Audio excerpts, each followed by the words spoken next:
Oi, oi. Oh, forgot to put away the little extra lechunk. Can't be having. Oh, that's wrong. Oh wait, no, that was the right one. Goodness.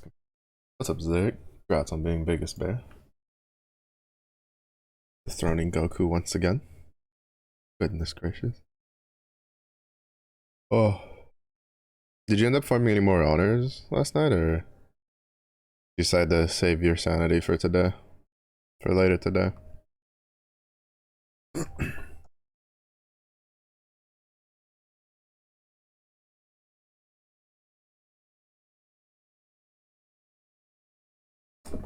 Oh, gotta start the time. Alright.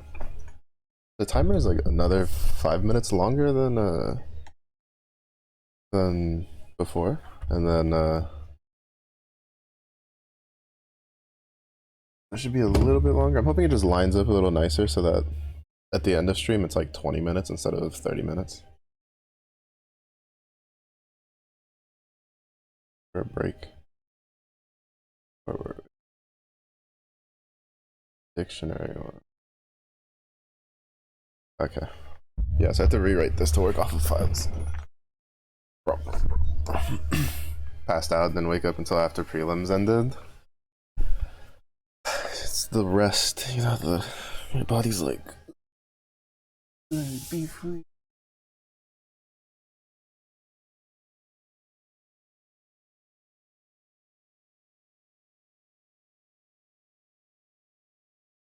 Oh.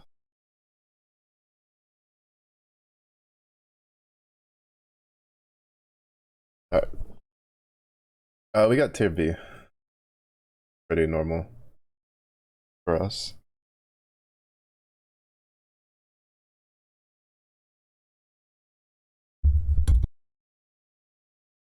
And,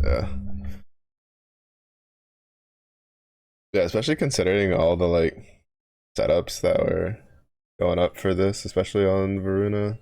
I think unless you have a crew full of hard grinding primal water players, probably we're gonna be in tier B.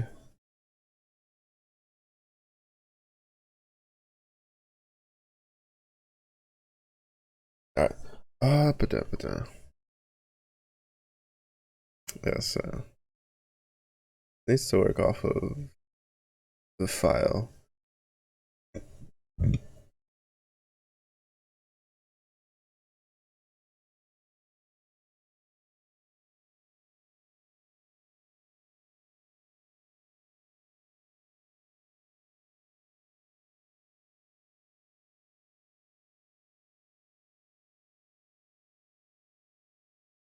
Or within tier A when you went to sleep. Oh. I guess probably everybody else in your crew went to sleep then, and then some team was just like, I refuse to be in B. All of you are kicked and we don't make it into A. And then they started grinding.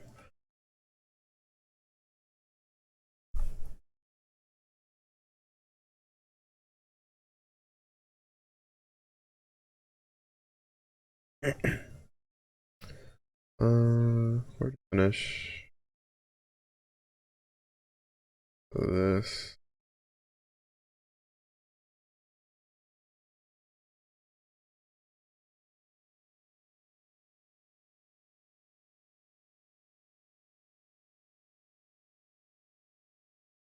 Uh,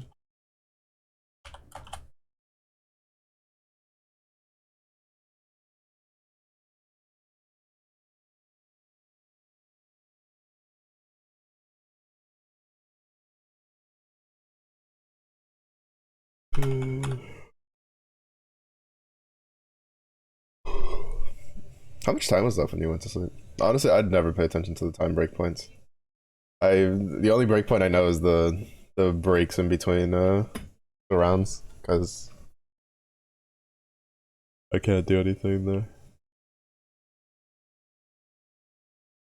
Because if it wasn't like with too much time left, probably was just a case of as your crew was winding down, as people were going to sleep, another crew was up and at 'em grinding.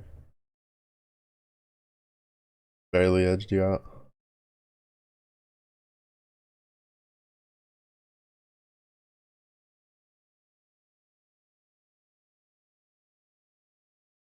Dictionary entry. Passes the right to file.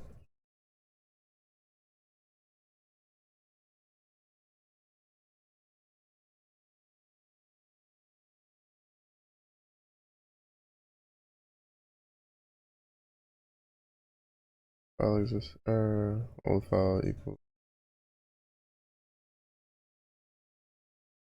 Which just needs to pass. Needs to return looping through the file name and doing read lines. Not even really looping through it.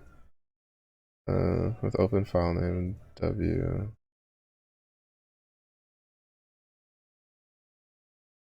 Oh, entry. Should work.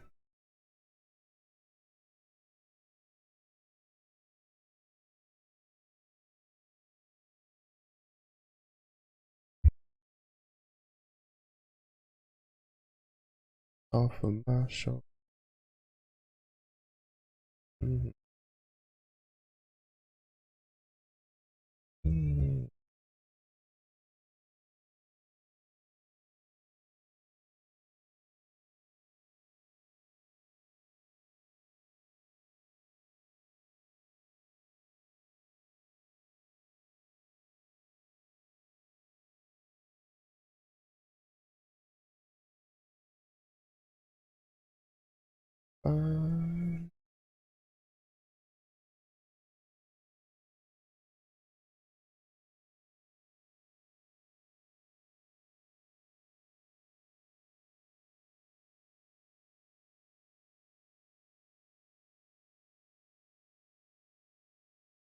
Let's analyze it up here.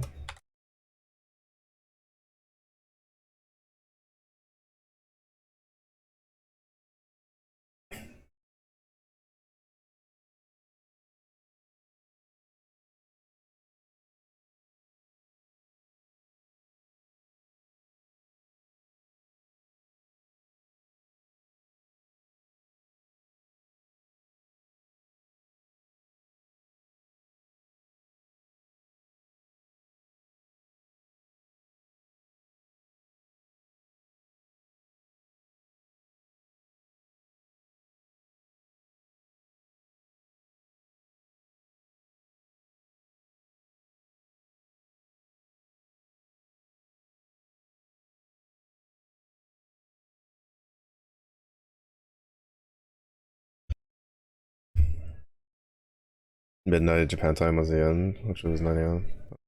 That time went out. You know, just to be safe, a lot of people died at 1 a.m. Oh, yeah. Oh, yeah, that's definitely plenty of time to get dropped out of tier. From tier A to tier B.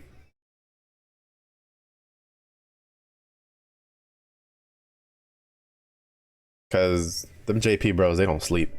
When it's prelim hours, they don't sleep. They don't sleep till that 9 a.m. cutoff. So if you don't, if your crew kind of like dies off for grinding on there, probably the case.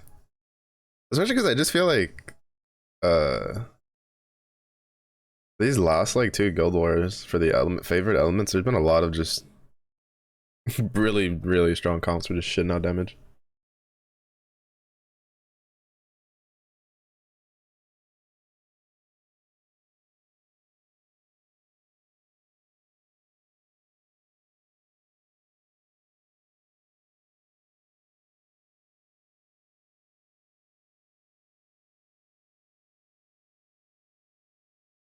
That out for now. We're going to check if uh,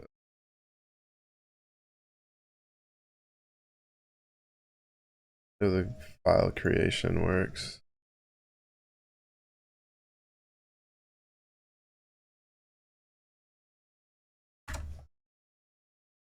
It should. Very auto. That worked.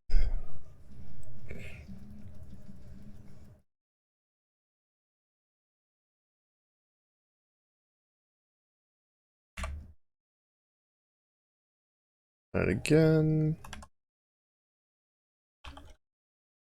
Yeah.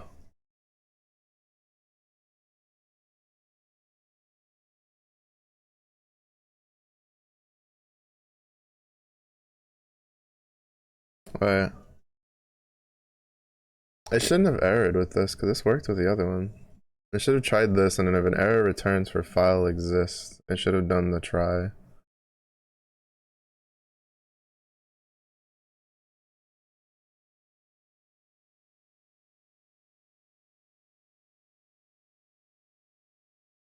$50. That's not the problem.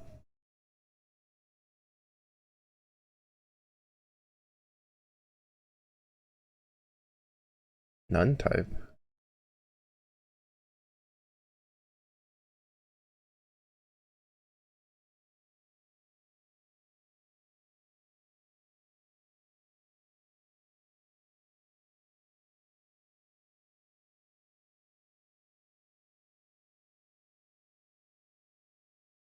See if it works when adding a word that isn't in there.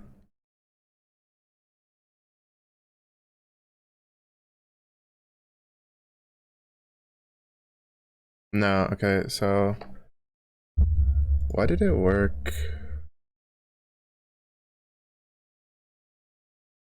for the previous one that we did? Was the recipe one? No.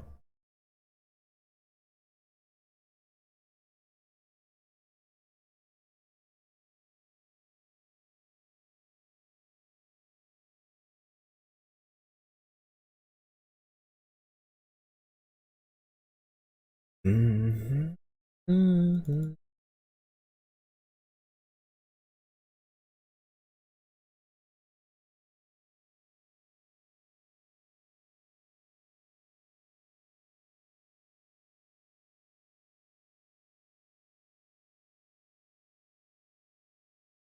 Ooh, we are.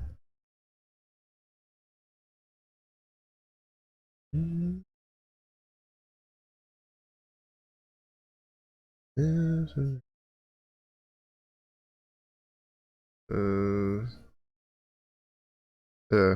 Try with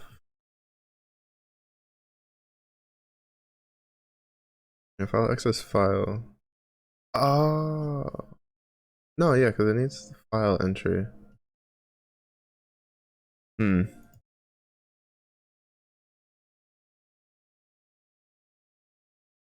No, it's the right error.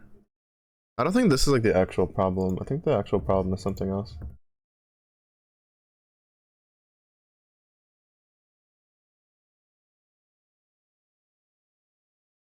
I think the actual problem is this none type. I don't know why it's pulling a none type.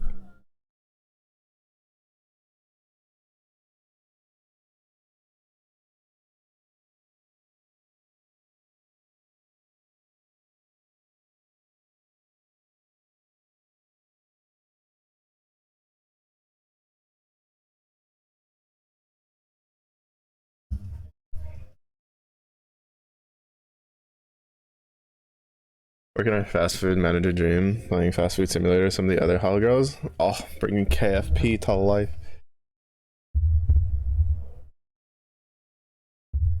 Bringing them all under the chain.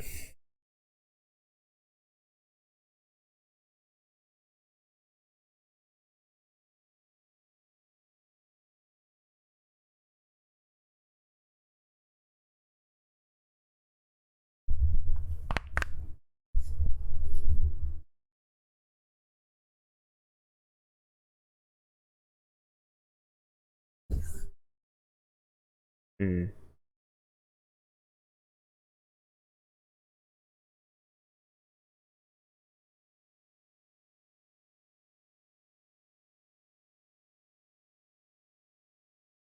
What game is it? I was like, well, because I know what is it? I've seen Someone I know recently streamed a game called like Galactic Burger, which is like fast food burger joint in space. I would never play it, but it looks kind of fun. Or at least it's fun to watch other people play it.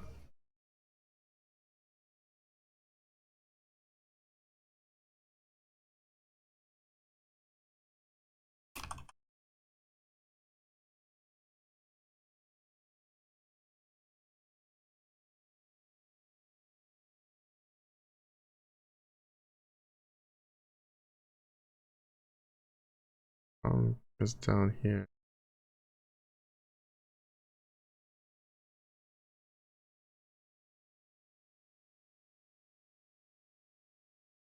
I don't get why this one's an issue.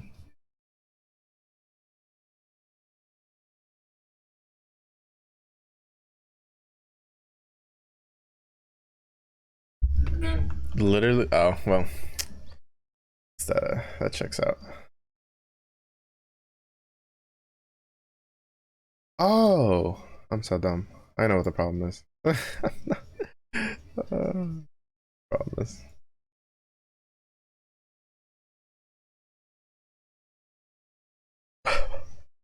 I forgot that I had set up this.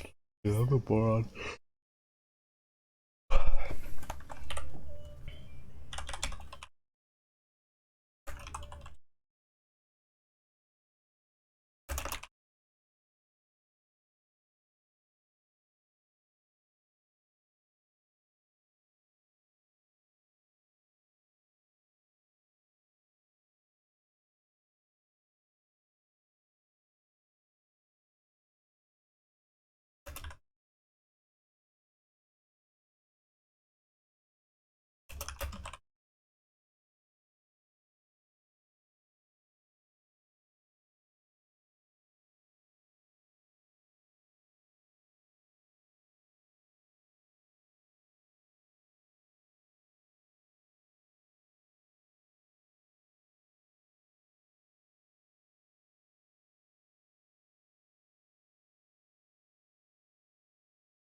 Yeah, it's because I forgot to write this function. That's funny. It's just like, why is it in none times? Because it's returning. It's not giving him anything back because I had written the function. Look at this TCG card shop simulator. I feel like it has to be more chaotic though, right? Because I was saying we have to do like the burgers and stuff, or they're.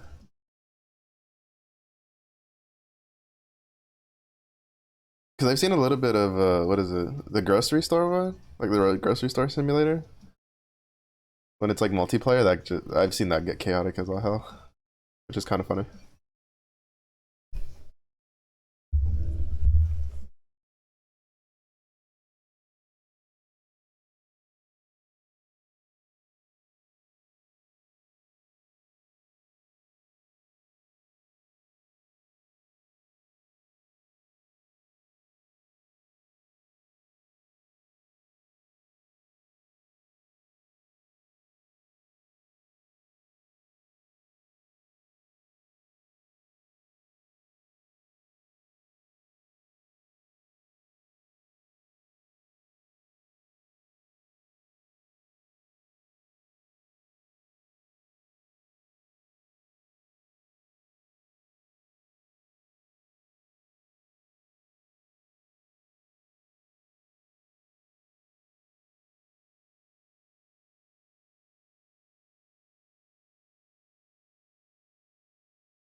Oh.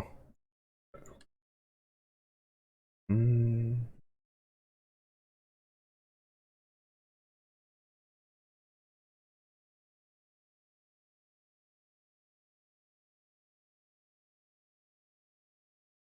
Oh, right. It needs to like half-assing all this.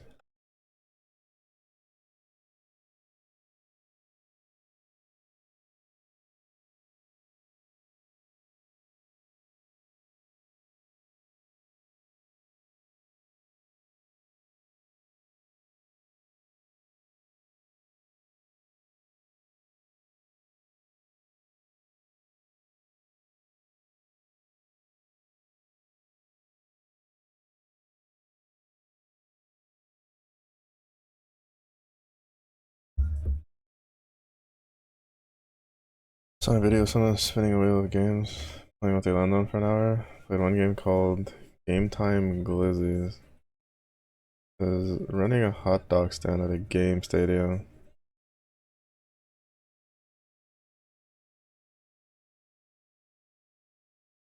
Interesting.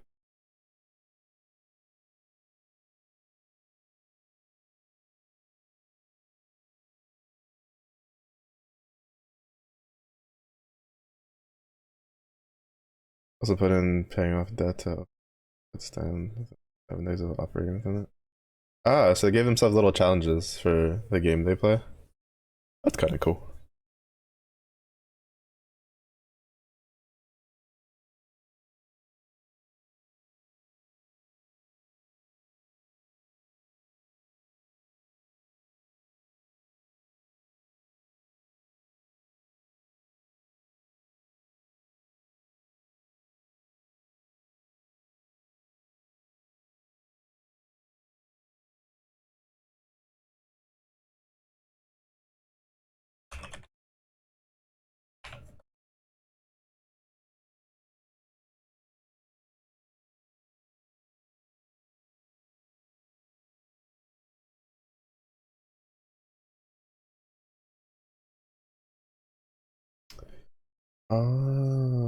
Hmm.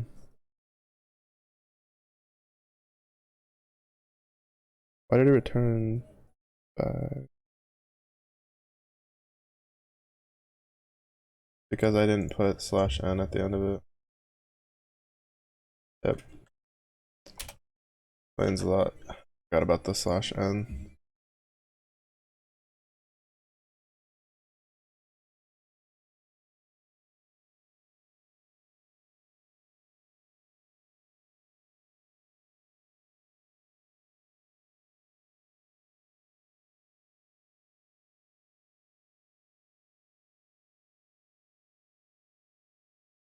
I would say the sheer amount of simulators coming out is kind of interesting, honestly. I remember when it was really just like simulators were originally kind of a bit more intensive and a bit more serious because a lot of it was just like the flying ones or like stuff like Arma and stuff like that, which is a bit more niche for players. Then there was just the meme of like Goat Simulator. But then there were companies were doing like farming simulator, then it was like the like American and the Euro truck simulators, and then from there it's just kept going. Which isn't like I don't necessarily think it's a bad thing. It is relatively interesting to me to see gamers which are people who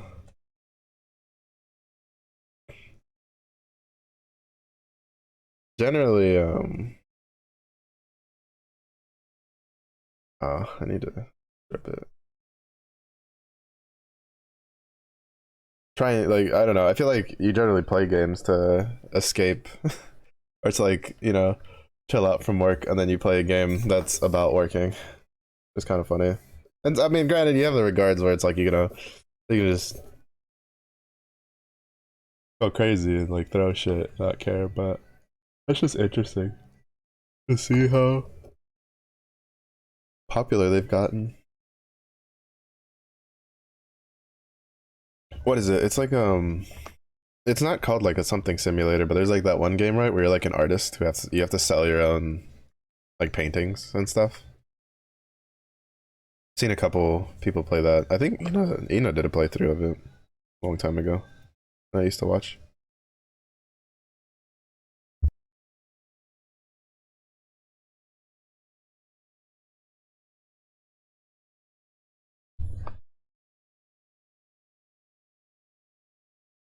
I believe there's a paint drawing sim. Yeah, that was wild. When you showed that, that was absolutely wild.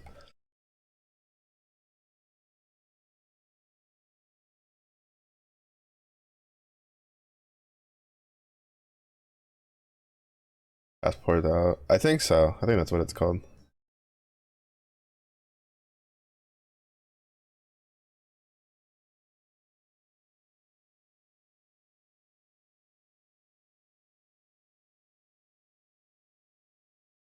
Mm-hmm. Mm-hmm.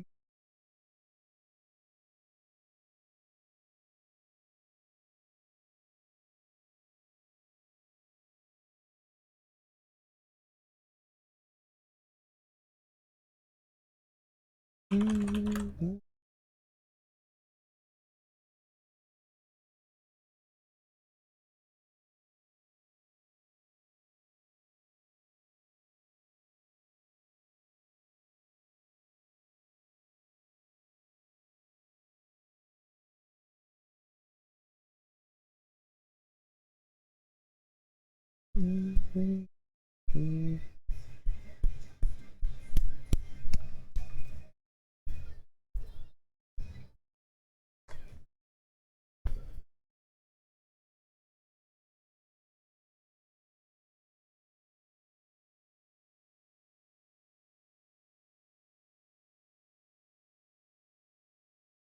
Mm-hmm.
There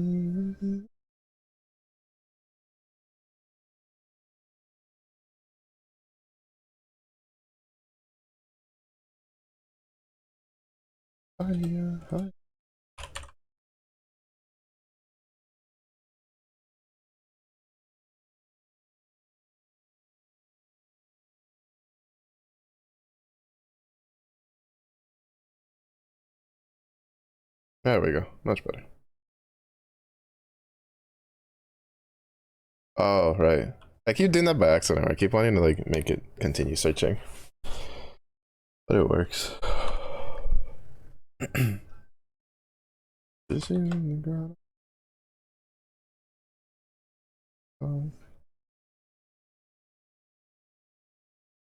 Live a classroom with this.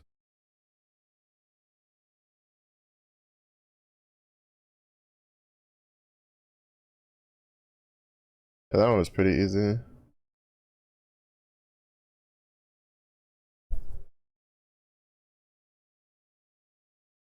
Oh, that was the last one.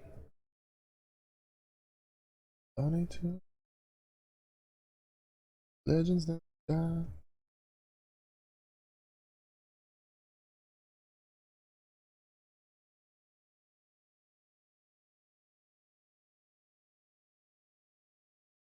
How to handle invalid in. And what are exceptions? You'll be familiar with the most common exception type in Python. You'll be able to handle exceptions in your program. Yeah, I'm pretty sure that like the way I handled the file creation in this was not how I was supposed to, but I already knew how try except works, so I just used it. I don't know how this program would handle like someone who like knows a little bit more using those. I mean, granted, they always talk about how if you run into problems, you know, move forward and then come back later to solve the problem. So probably a case of where they expect you, or if you get hung up on something to go forward and then learn some new skills and then come back. So probably would be if I don't know if they'll teach try and accept in here, but if they do.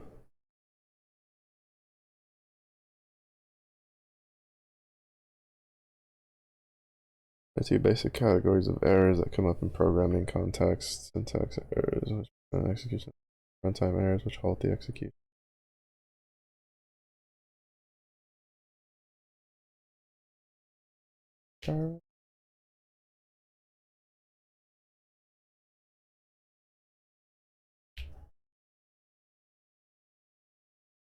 Errors in category 1 are usually easy to fix as the Python interpreter flags the error location when attempting to execute the program.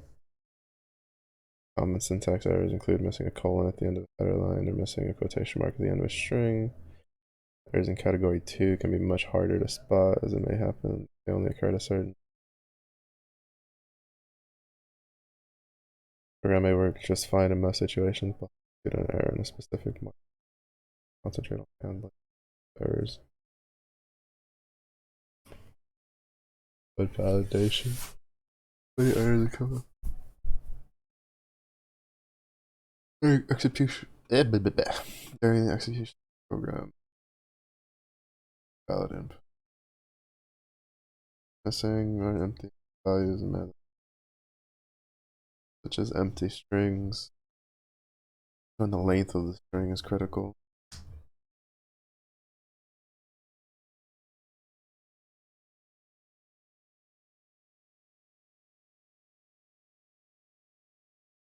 Values.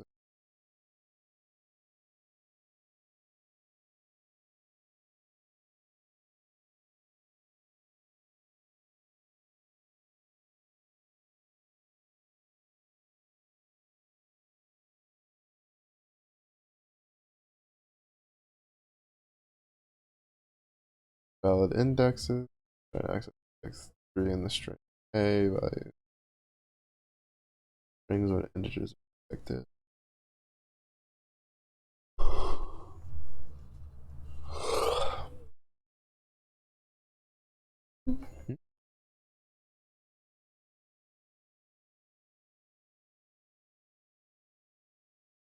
long as the user types in an integer value. Validation. I finished. Mm-hmm. Mm-hmm.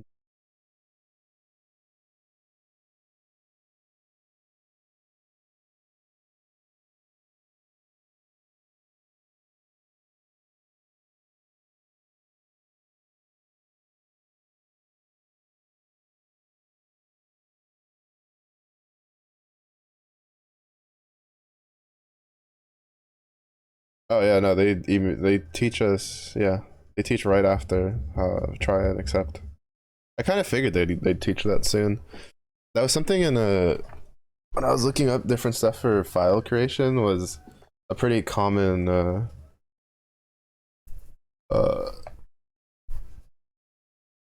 or at least like it was a pretty common answer to people's questions on setting up a program was a lot of them would be like do a try accept, right?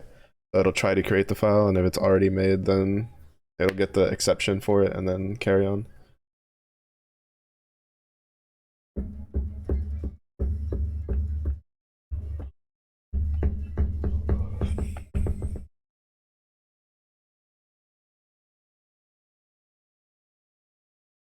That's what this does here, which is really cool. This was something I learned in the MIT course, but we didn't really get much practice on it. Or at the very least, well, I guess there was probably areas I could have implemented it in, just didn't think about it. For me, it was just this one was really obvious to do a try accept.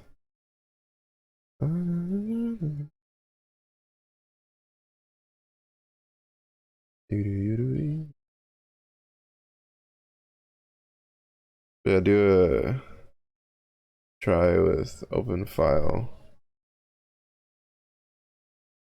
And then if you get the file exists error, then you just run the next one.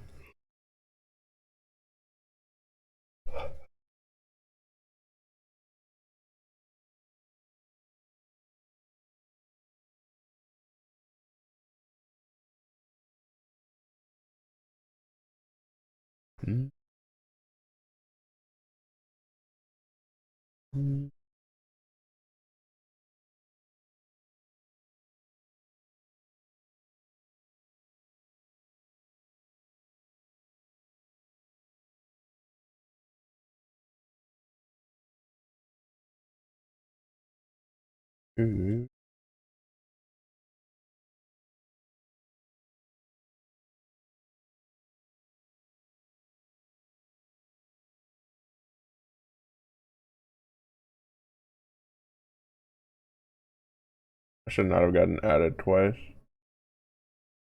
Hmm.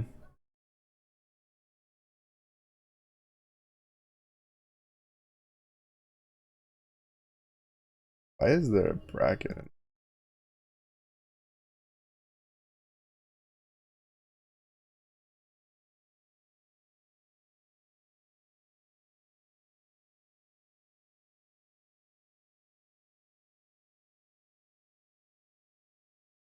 Hmm.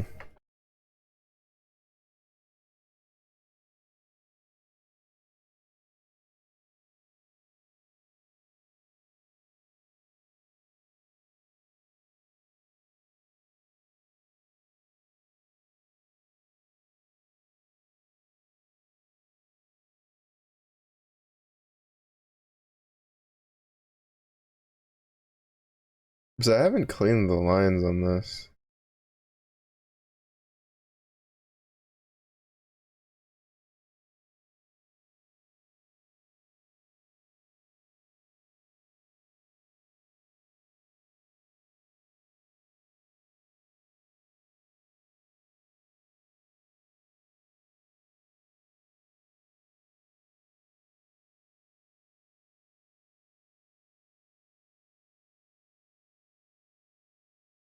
Why is it adding a bracket now?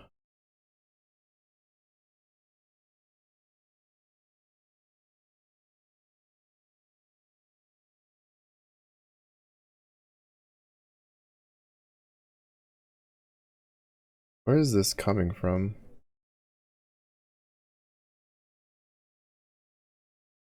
So weird, because it worked fine here. Then all I did was flip that, and then it kind of like threw it for a loop.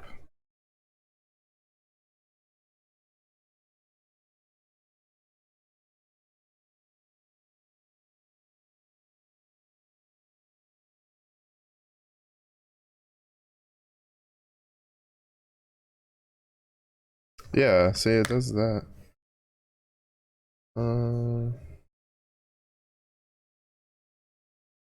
Inconvenient. Why is it adding this? Like, it's adding a bracket end to it, and I don't know why. So we're going for one, so it's going to a term file name. Oh, that's why.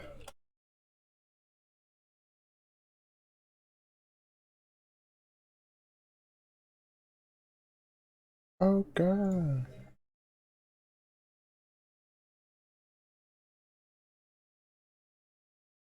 Try this again. See if that fixed it. Oops.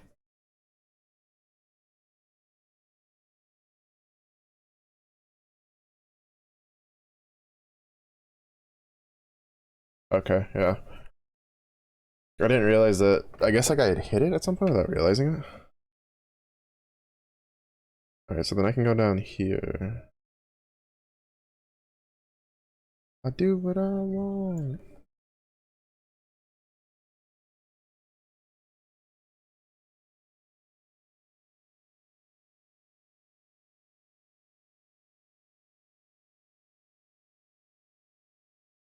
Okay, yeah, it works. That's just like, it just makes more sense to me.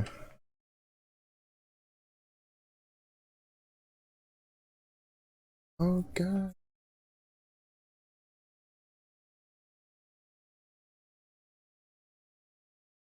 Alright, we fixed it. All that matters. Right. So, exception handling in Python is accomplished with the try and except statements. The idea is that if something with try block causes an exception, Python checks if there's a corresponding except block. If such a block exists, it is executed and the program then continues as if nothing happened. Change the above examples prepared for the value error exception.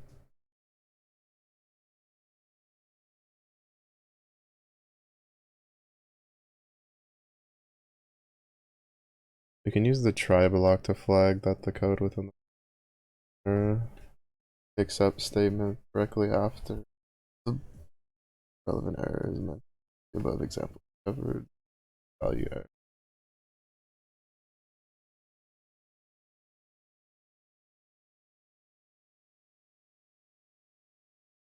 Mm-hmm.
Gracias por el agua. Uh, we can use a try block to flag it. The exception had some other cause exception would still have try and accept the above example. Wow.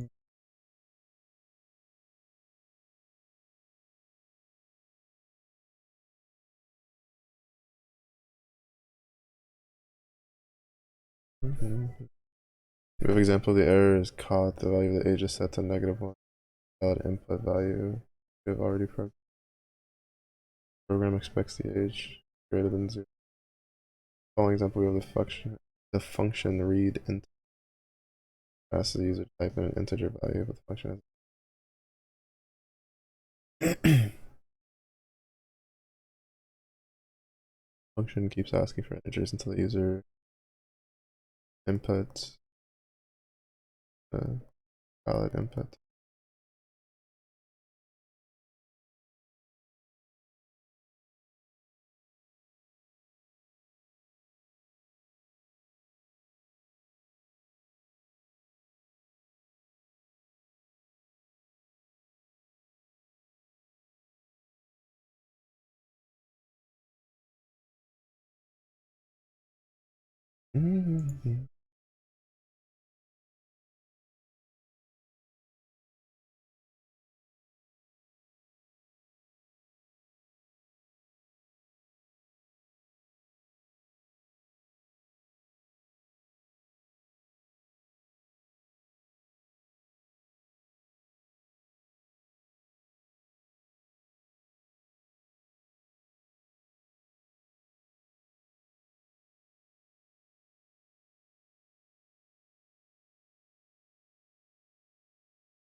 Oh, yeah, Baba too.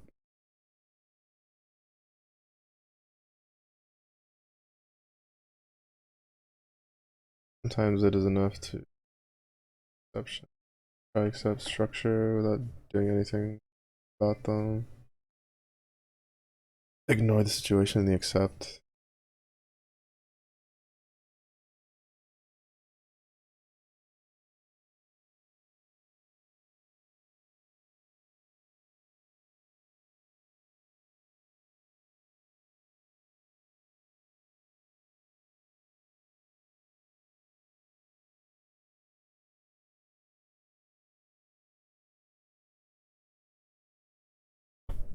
Look at his bad path.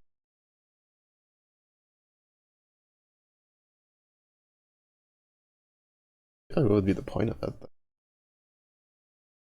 They were just gonna make it pass to the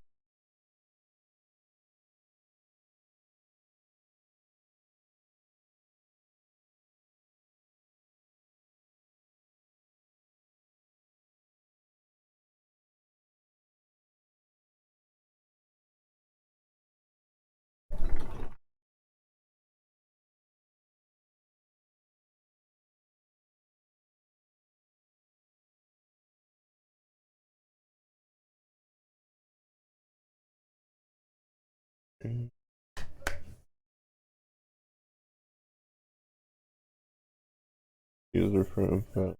User types in the integer all within the bounds given arguments of the function. The function should return the final valid integer value type and by the user.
It feels so weird because even after using my mechanical keyboard for so long, I still get caught off guard with how sensitive the key presses.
Maybe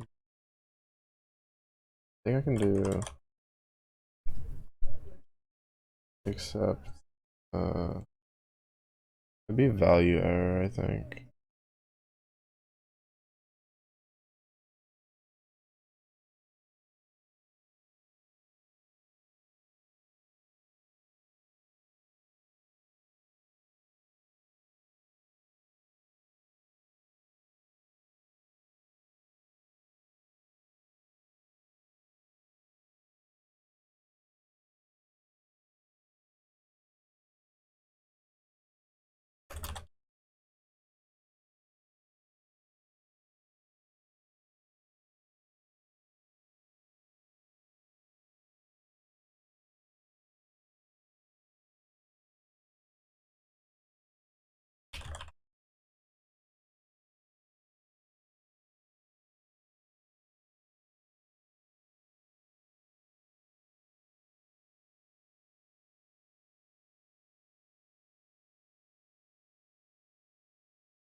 Yeah, but watch it.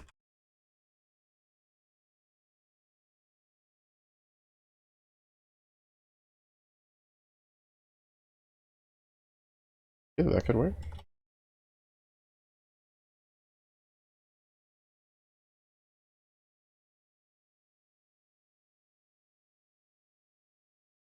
Oh.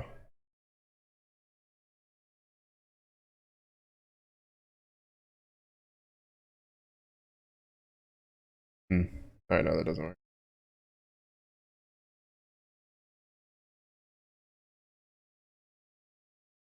Actually, it doesn't work because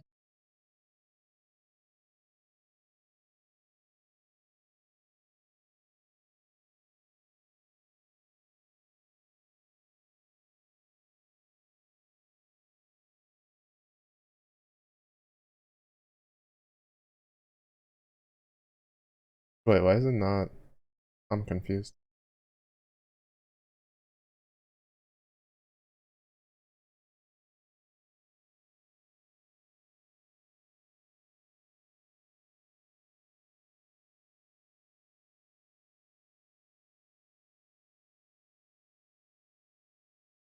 Why is ooh passing?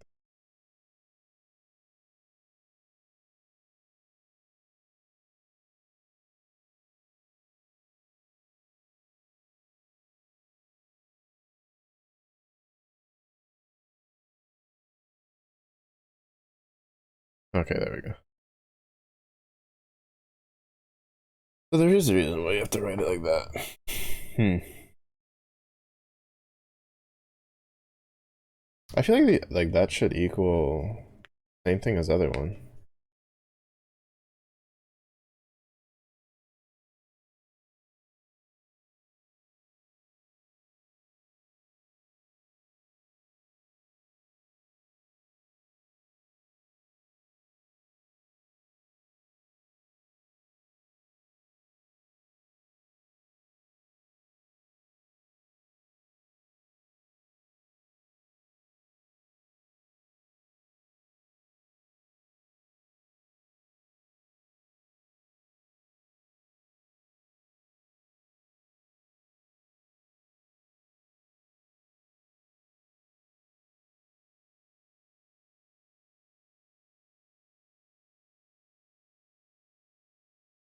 Oh, I think it's because I wrote it wrong. I did.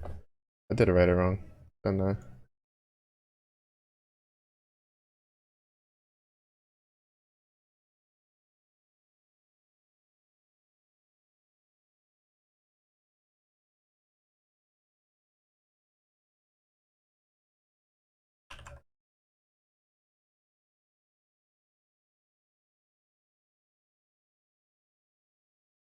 Yeah, I did write it wrong. I had this as greater than, like minimum number had to be greater than or equal to the number.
Oh, I didn't mean to.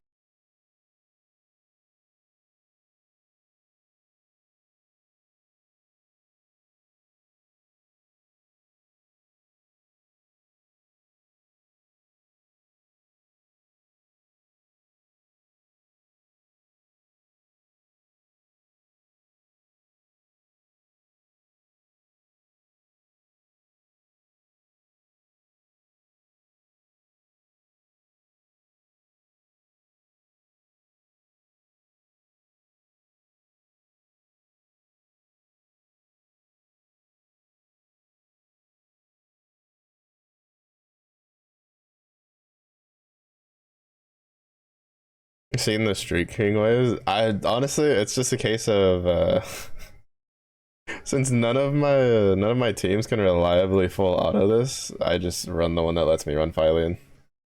You're kidding me. Really? She's just gonna fucking single attack? I hate this game. She singles attacks. Have to be shitting me. Jesus Christ, dude. She single attacks twice in a row. Like, fuck off. That's so annoying.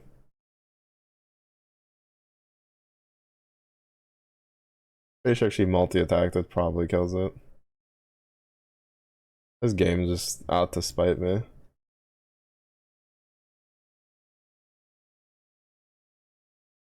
Mess with the multi-attacking. Well, yeah, I know, but like before that, she was at least like good double attacking. And then she just decides to just single attack. Because I was watching her do it. It's just, get away from me. I'm so mad.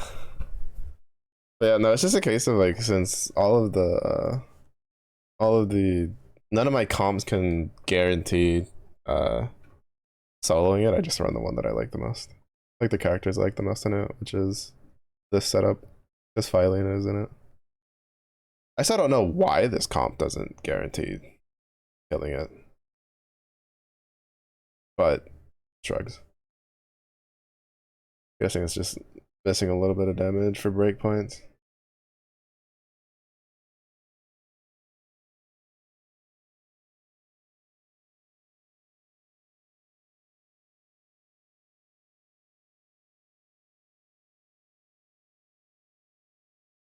Right, so that would be a reason why you do pass instead of like actually setting it up to the exception.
Double beforehand because here's the lunacy buff.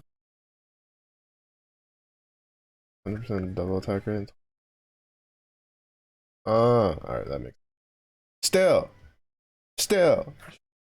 She should have been like, oh, 1%. Hit him twice.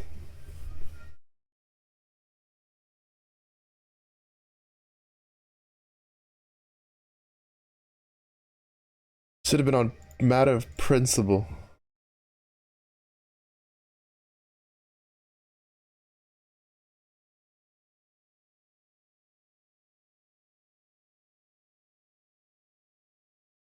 Okay, that's what I was curious about. You can do multiple accept blocks for one try. Oh, that found permission error.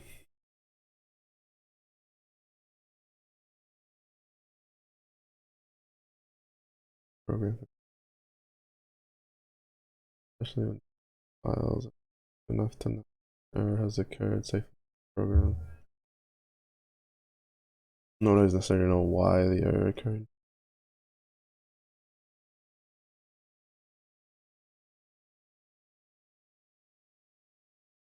Oh.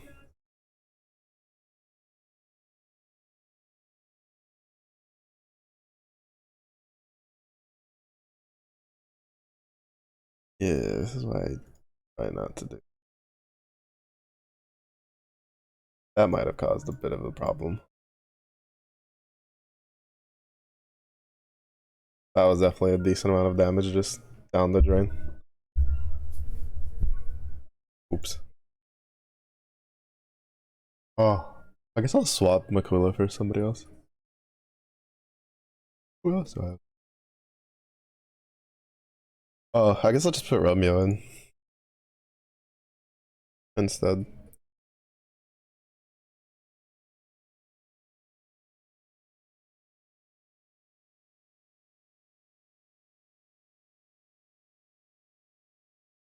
Except statement covers all possible errors.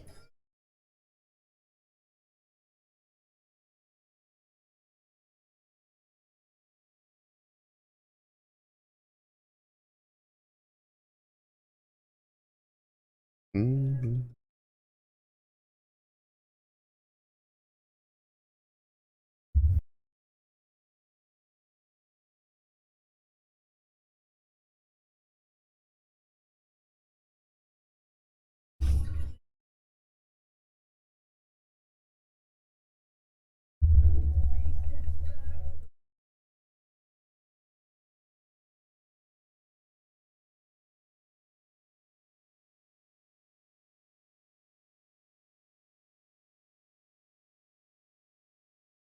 Execute function causing exception that is passed on to the section and so forth. Reaches a main function. It's not handled there. The execution of the program halts.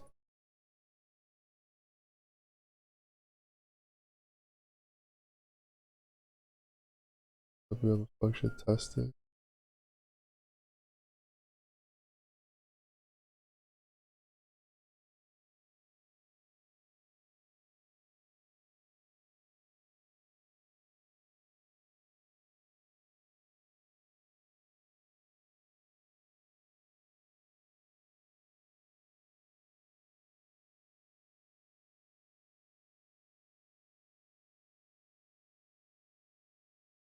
Raise exceptions with the command raise.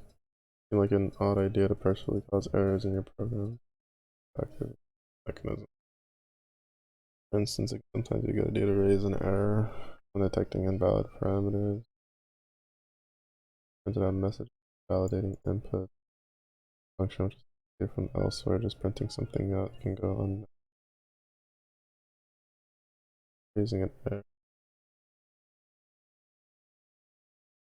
Following example, calculates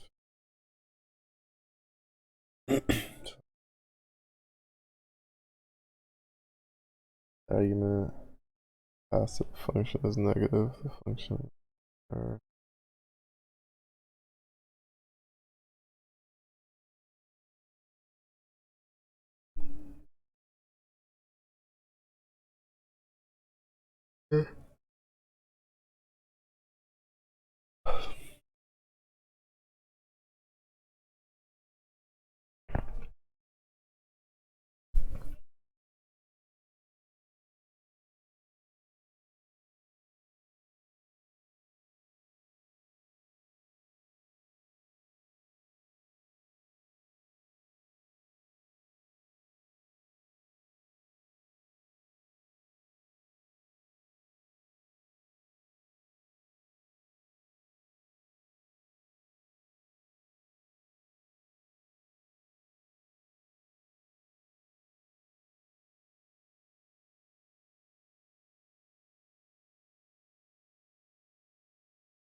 Random note, if you never cared about it or missed it, talk about it. Music title and house or brother and sister. Yeah, that I did know.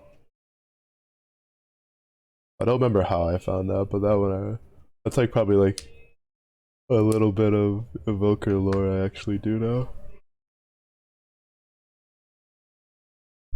which I thought was pretty interesting.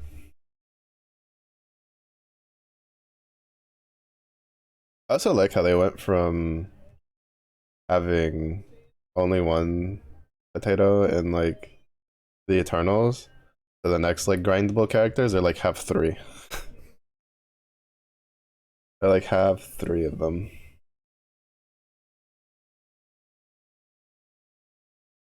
I thought that was funny. Oh, well, technically two, but still. I always forget Neo's potato because of the giant heart, but it's just like they're slowly increasing it. Next farmable, we're gonna have like four Harvin. Eventually, all of them are just gonna be Harvins for like full full powers. Eternals 3.0 rebalance, they just change all of them to Harvins, call it good.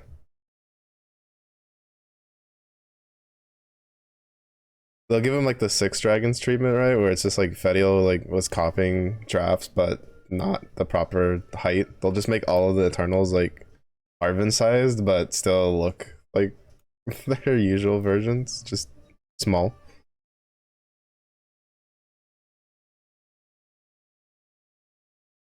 Creates and returns to the data argument.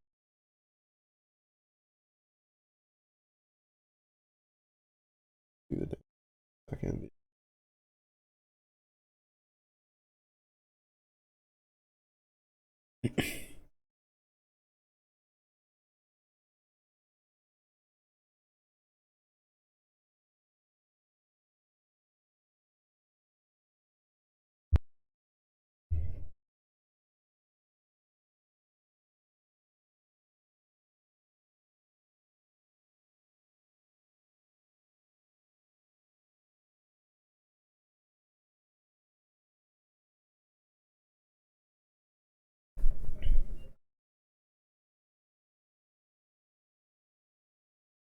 The name empty string.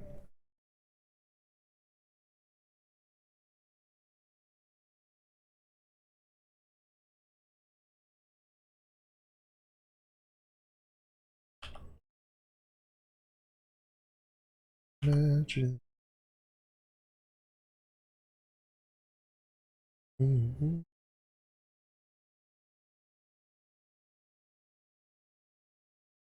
Mm-hmm.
See at this face on Harvin body.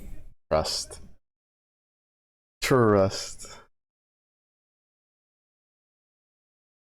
Octo would be like similar to the sleepy potato, except like instead of floating, he just has all that hair, but he's standing on the ground. I don't know how you'd have him wielding his katanas, considering one's like tied up in the hair.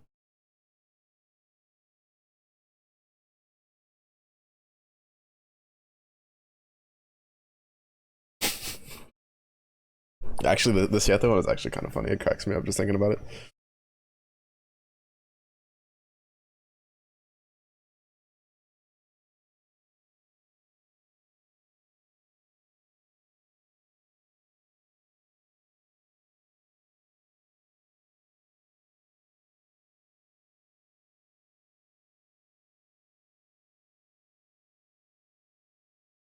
Start a fire.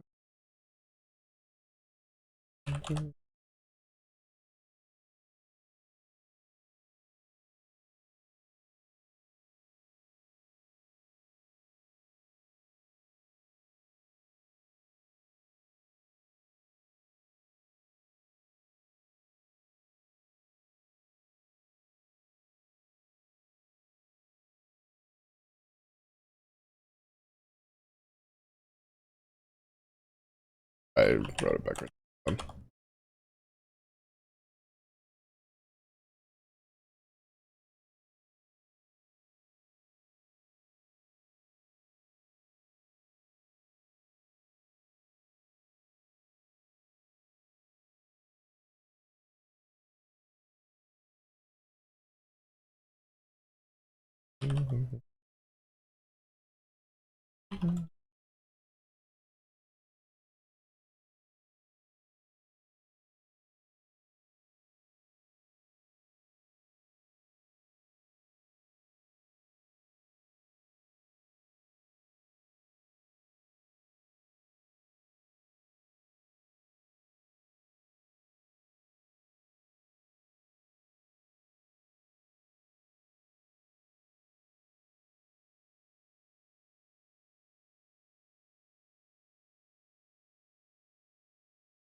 Uh,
it's really not more than 40 characters.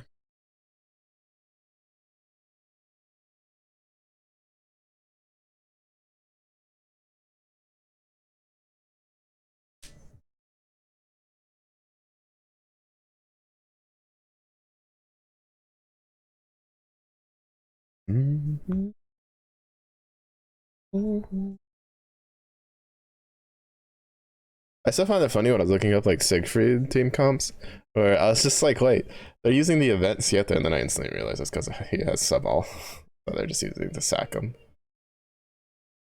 Death to the Siete.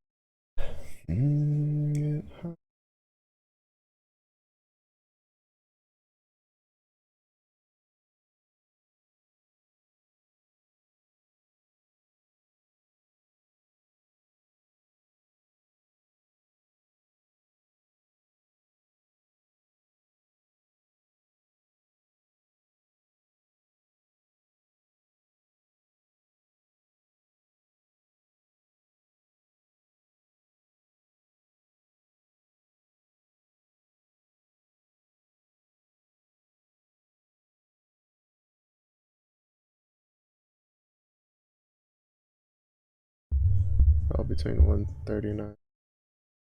File has been corrected. Like,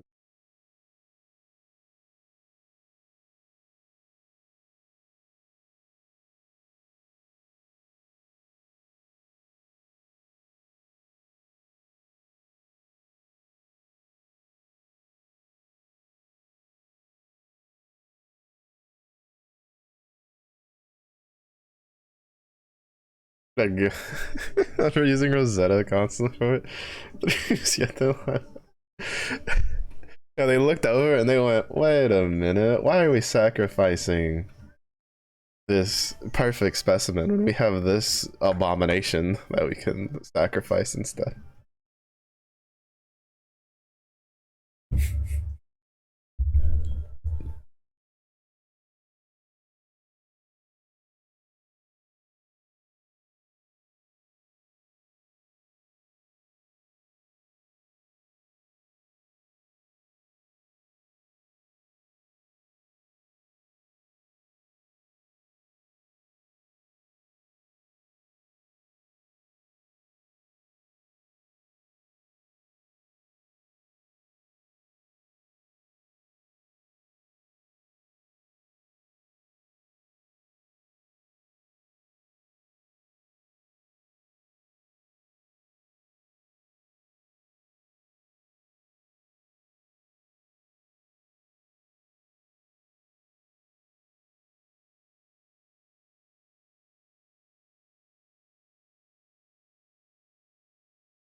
Lottery numbers.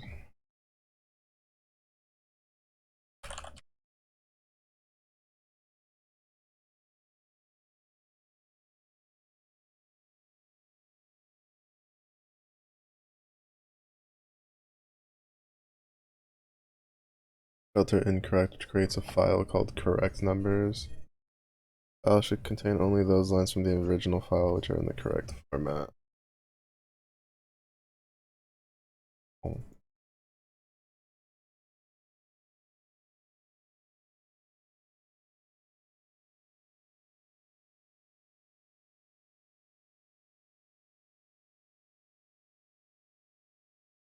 Let's see, what do we get?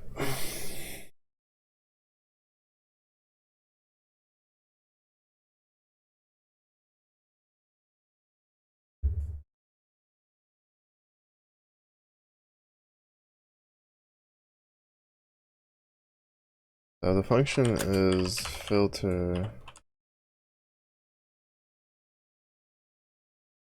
which takes file name. Argument. File name is a string.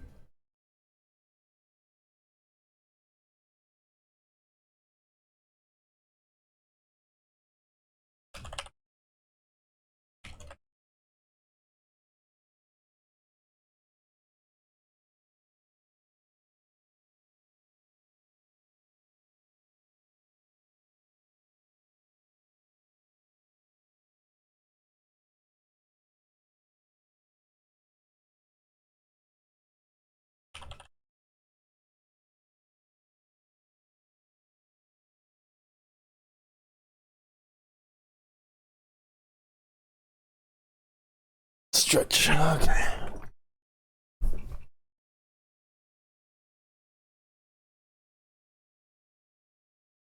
And file name equals.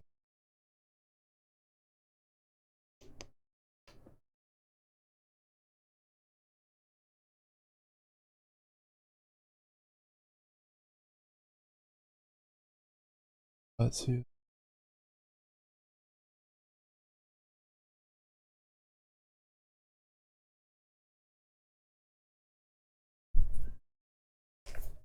Then I should make another function.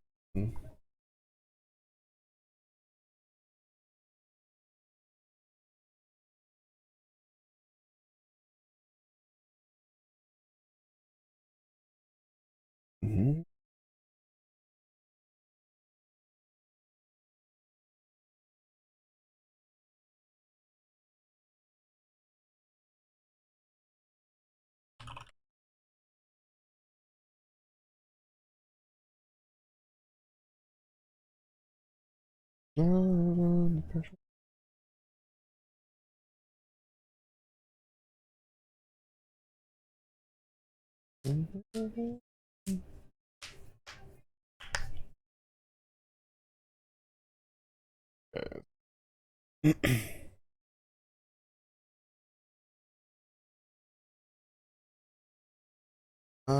Each line should get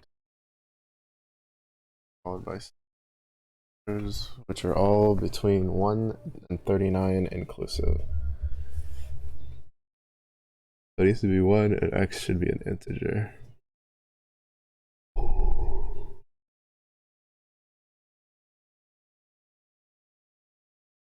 Mm-hmm.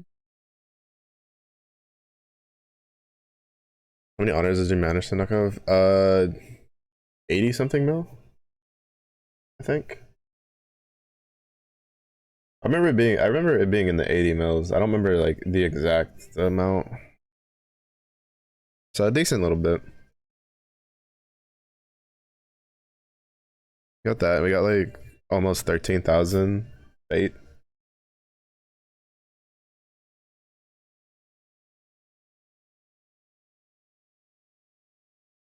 Should hold me over through tonight at least for 3 hours of beating up Nightmare 90.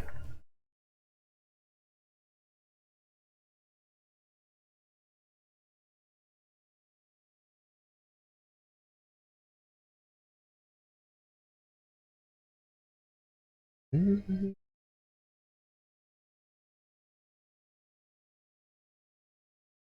Mm.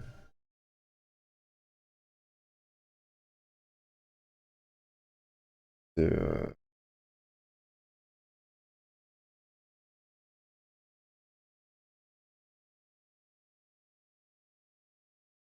An empty list.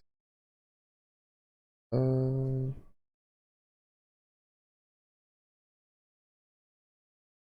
let's make another function for.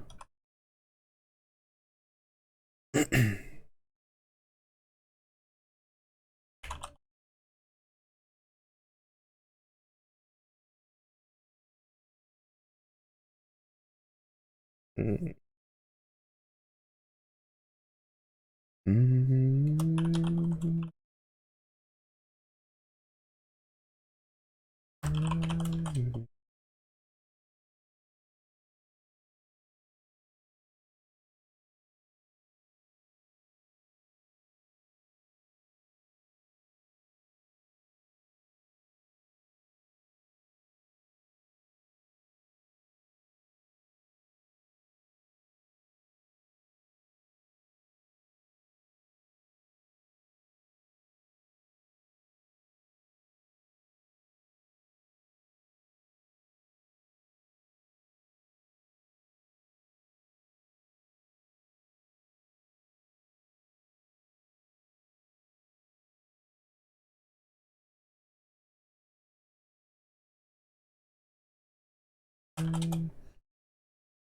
Why didn't I put a colon?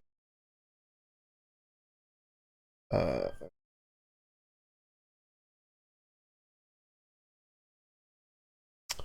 oh, should I return that or should I return a dictionary?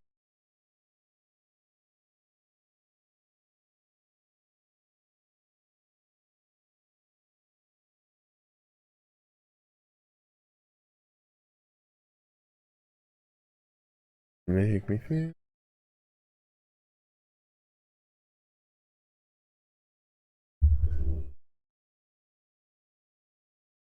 Give me some.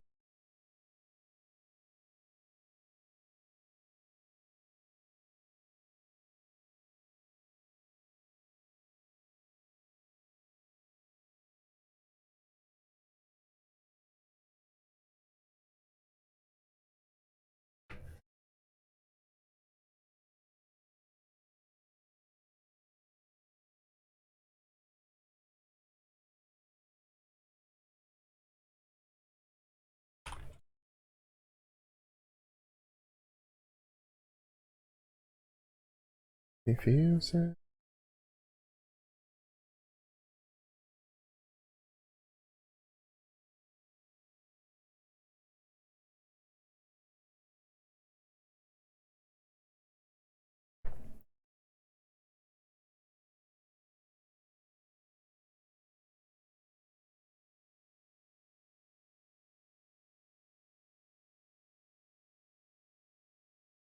Yeah, 80 million on top, basically.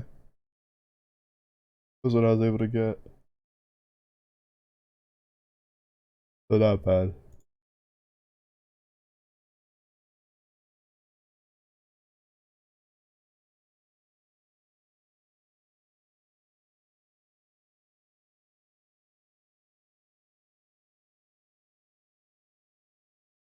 I feel like I was able to get 80 mil in 3 hours on EX Plus. Should probably be able to get more than 100 mil with 3 hours of Nightmare 90, hopefully, Rage.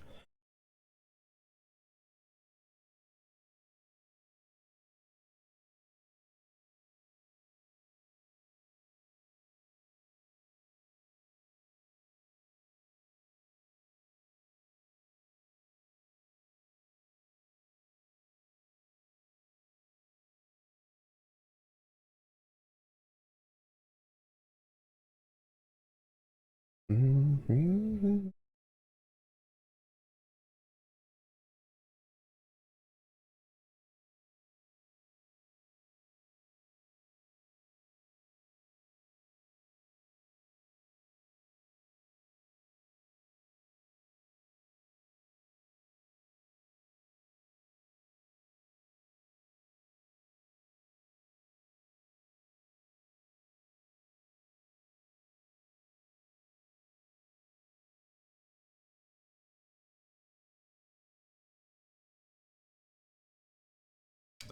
Oh, wait.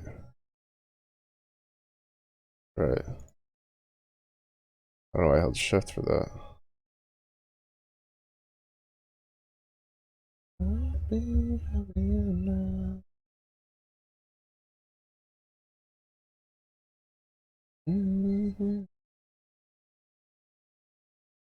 Yeah, I feel like I should just make it a dictionary.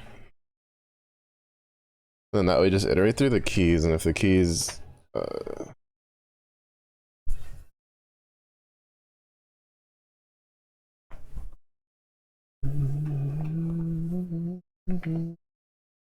no, it should definitely be a list.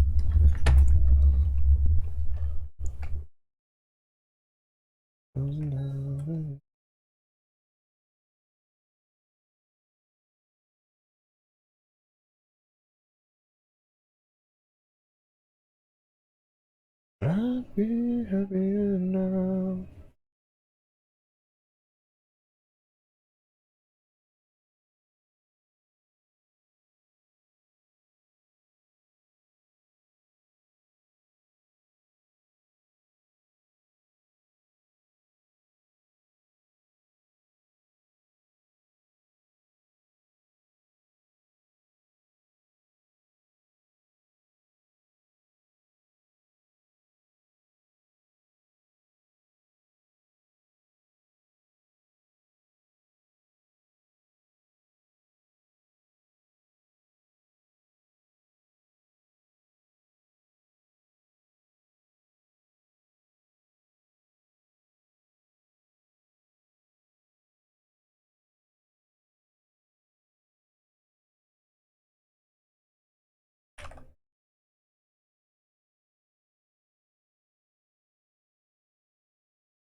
What a list that. Should be a string. How's that a list? Oh, because it's supposed to be item, not.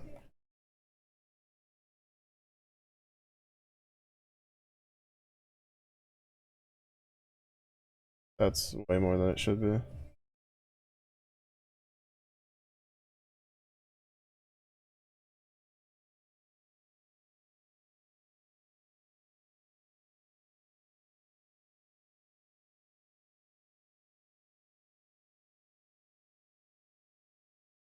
Oh, I didn't cast it as.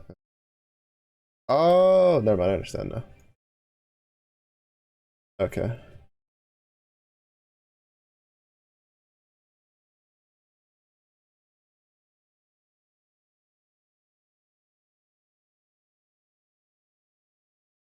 You won't be able to cast it as an integer if it's like a letter.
Yeah, they're all gonna be not integers because they're a string.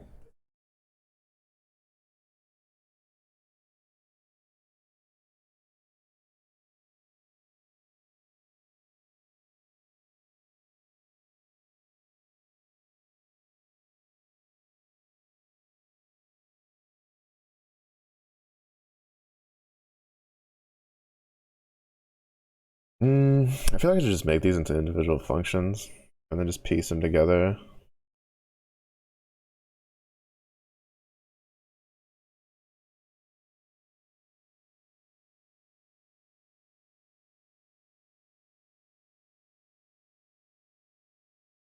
Does it need to continue?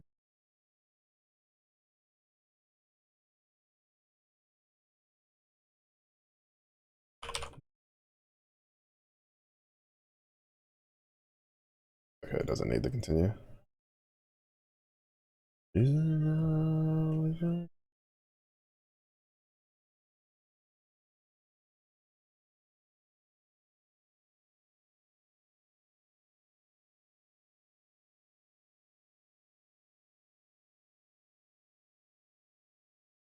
Yeah, I should just do functions for it.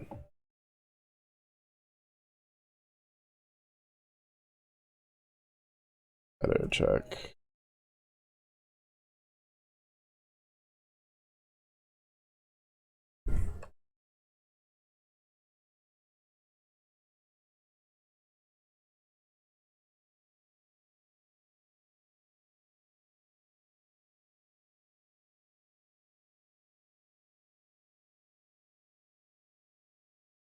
Even tell it.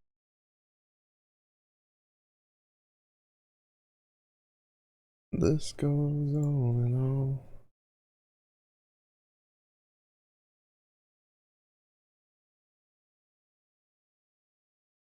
Oh, break time.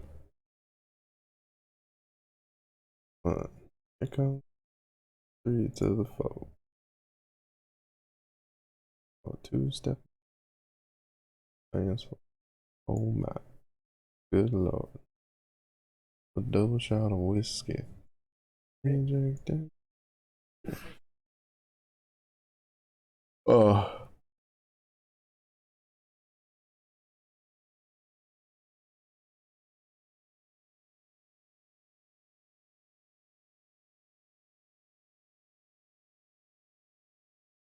It's so funny though. Like I would never buy like one of these Blackstone griddles just because I would never use it.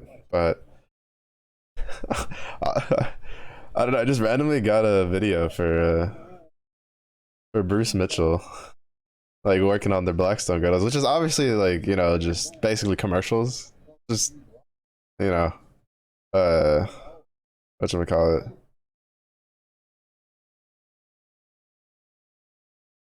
I forget what the word I'm looking for. But I don't know. I'll watch all his videos. It's so funny because they have other people that also do like content for Blackstone, and I'm just like, eh. Like I just won't watch it. But if I see a video with him on it and I haven't seen it, I'll watch it.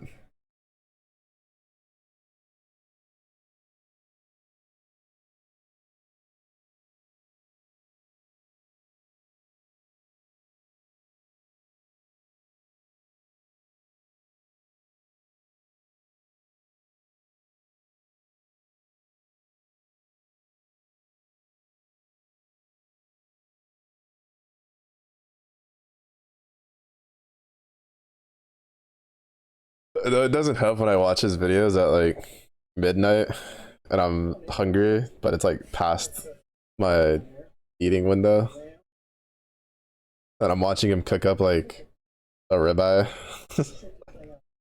It's a little rough, but it's just I don't know. It's too entertaining.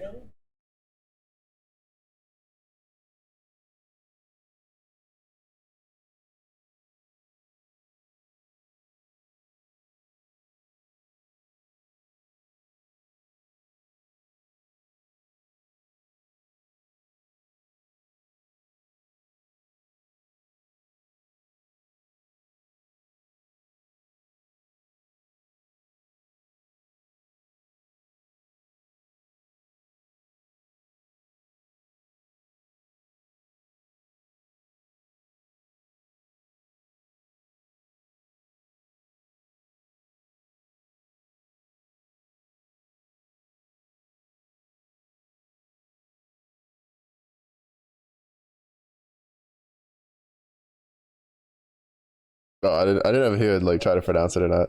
It's always funny because like sometimes he'll try to.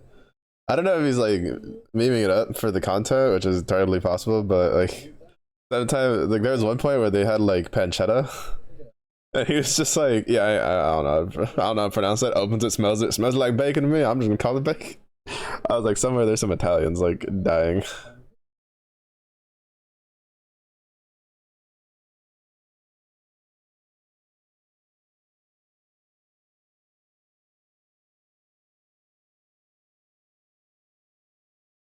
I'm not gonna put a lot of hot sauce, but it's like a third of the bottle.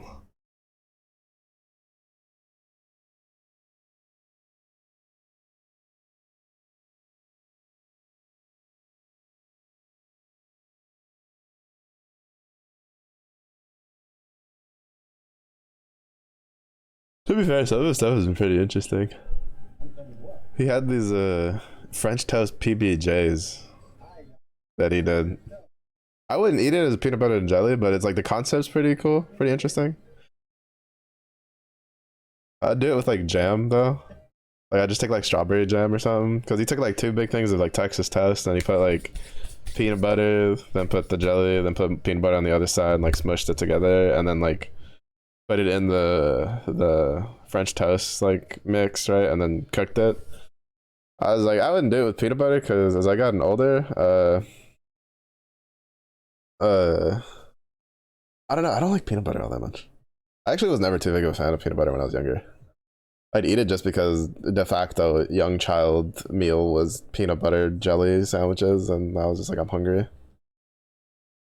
But like, I'll eat just like give me some nice jams or preserves and stuff like that. And I'm chilling. So I've got also some toast with some butter. Slam between two pieces of toast. I'm chilling. Is it pork? Then it's bacon, unless it's explicitly a whole ham. What about them baby back ribs though? Is that bacon too? Bacon on bones. My favorite is people be like, "Ew, you eat pork?" And it's like, what is there's that clip from like Shannon from like the sports, the football teams. He's like, I eat everything but the squeal. That shit cracks me up. Oh man, the Shannon Sharp has some funny takes, bro.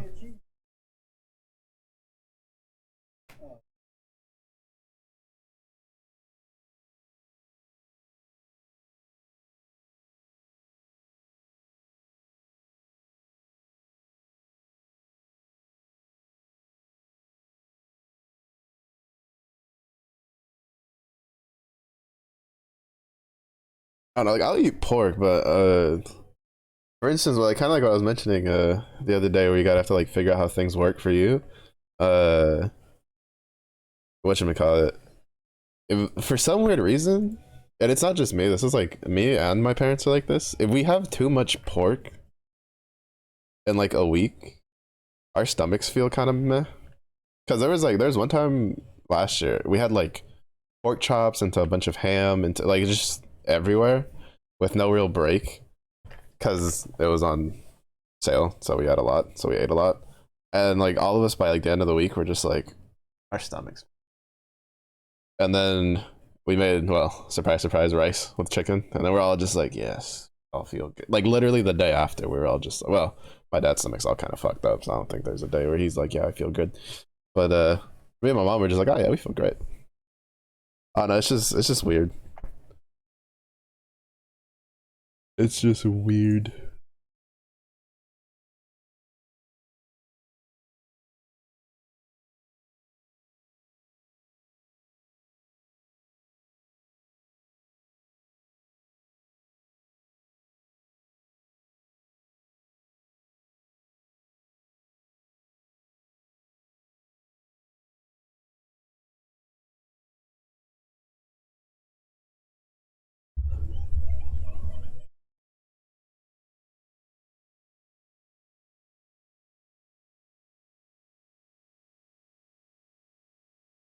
But yeah, I don't know. But then I can eat beef like all day, every day, and I'm chilling. It's just drugs. I don't know. Bodies are weird.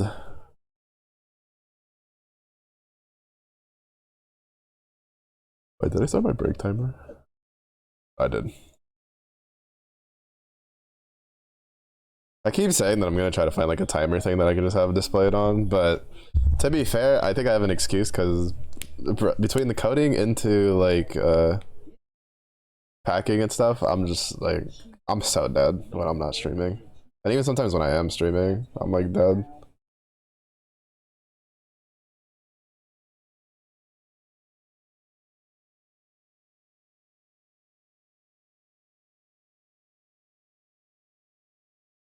Like honestly, if it's not just like Grand Blue or doing like Torchlight Infinite with my brain turned off, I'm like I just don't do anything. Sometimes I'll just like lay on the floor.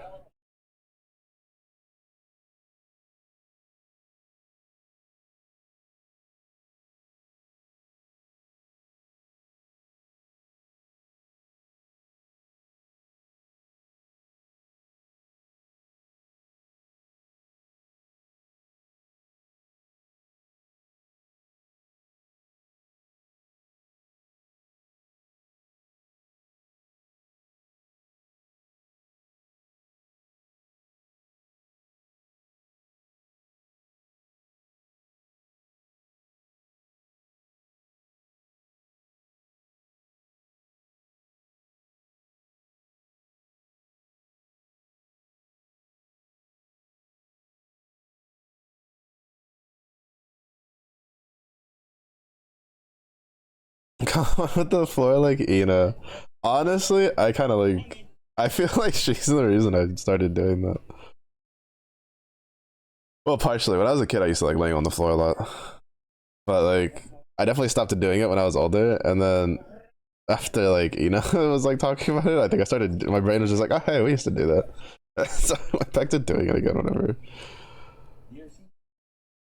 That's like one of my. It's like I have like a couple different levels of stress defense mechanisms, and like the it's like the first level, which is usually pretty easy to deal with because I'm constantly hungry, is just the urge to eat food.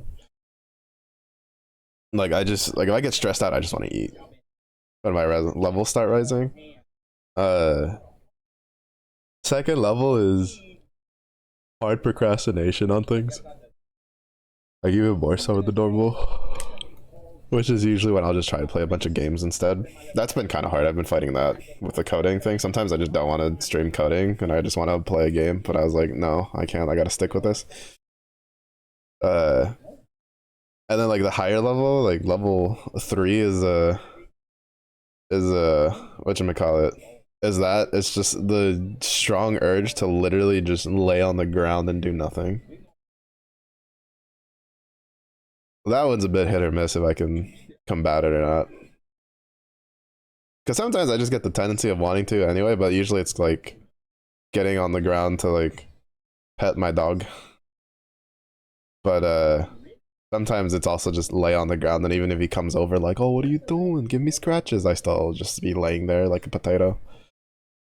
And then there's like a couple levels past that, but those aren't very common usually. Been a while since I've hit that last level.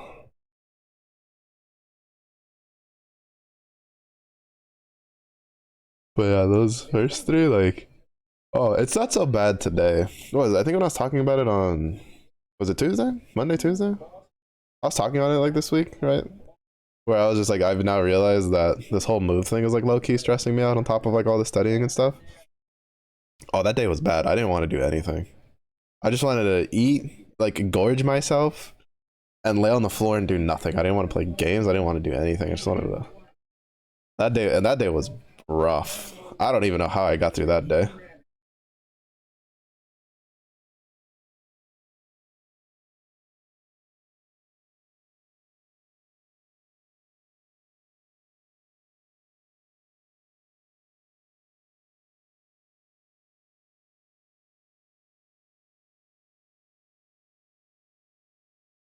But I feel like that's kind of like an important skill to know about yourself too, is your stress levels. Like stress level, no, not stress levels, but like your self-defense mechanisms. Everybody has them. Everybody has some sort of reaction when they start stressing. It's like kind of handy to understand what yours are, because like you may not notice it instantly, but like that's how I noticed that one day. I was like, man, I've been feeling like this for like a couple days. What's going on? And then I went, oh wait, that's what's going on.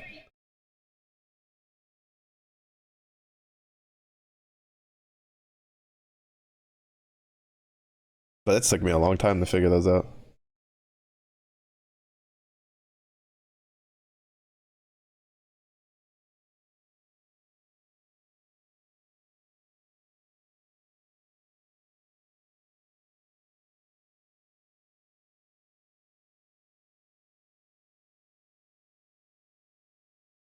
I guess this is what's nice about Grand Blue though. Grand Blue's definitely been helping because I can just like turn my brain off and don't have to think.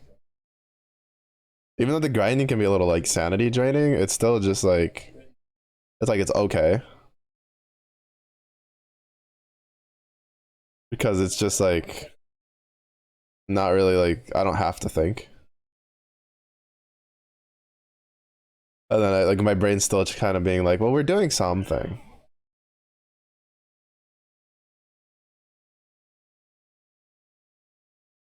It used to be what was it? Diablo 3 used to be my game for that, where I'll just like turn my brain off and then just like I literally could not tell you like what I had done. I would just autopilot through it on my whirlwind barb and then just like run through rifts. I'd just pick up any loot that drops. Torchlight Infinite has kind of replaced that for me now. Mostly because like Diablo 4 requires too much moving around to do that. Like I have to actually think about where I'm going. So I do want to try the new season. I've heard it's pretty good for just drop in and play for a bit and then drop out, which is all I've been doing for Torchlight Infinite. I like hop on, do like an hour of maps, and then go off and do something else.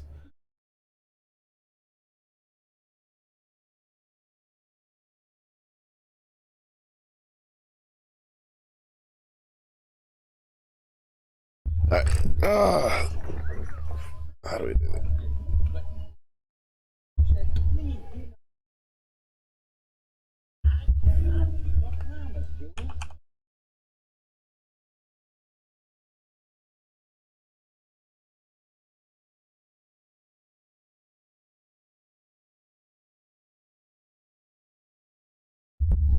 Was that a bird?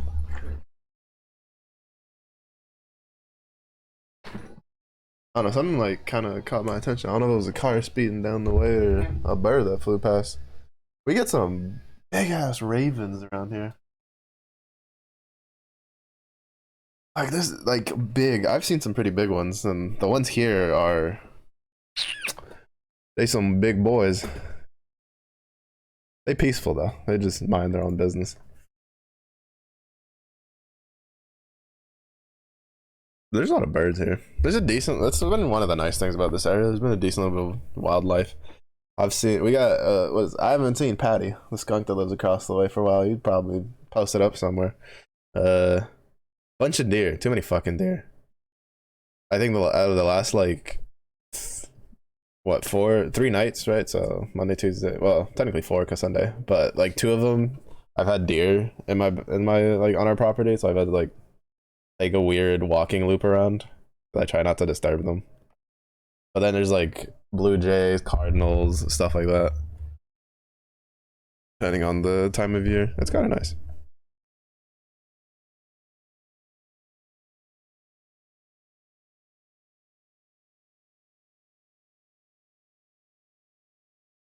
Mm.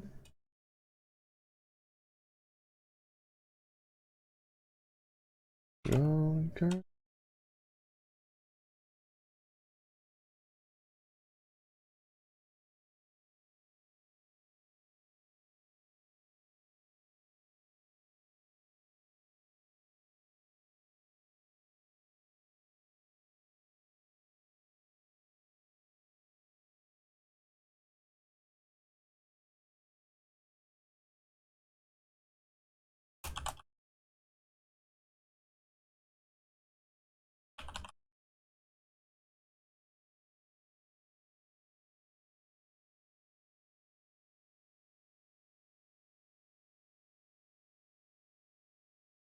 Then to be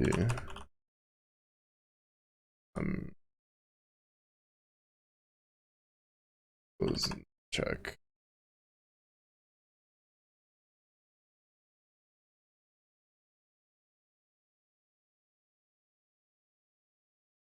You in my shit. The one downside though is that sometimes the deers do like to take a shit on the property, and so then I have to like remember where it is. Usually they do it like by the like on the edges, so it's not too hard to avoid. But there has been a couple times they've done it like in the middle of an area, and I've been like, "Why are you here? Why are you pooping on this grass?" Also, for some weird reason, like, because deers have this thing where, uh, sometimes if they don't feel like they're going to a safe area, they'll leave their young like in a spot that they consider safe, and then uh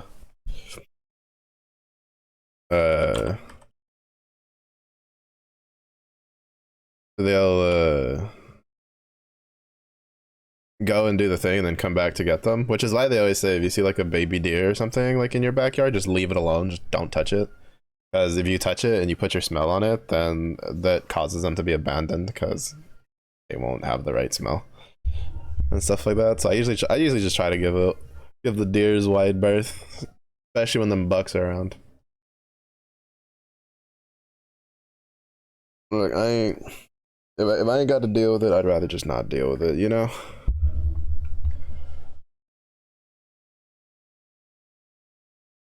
Yeah, so it's going to pass.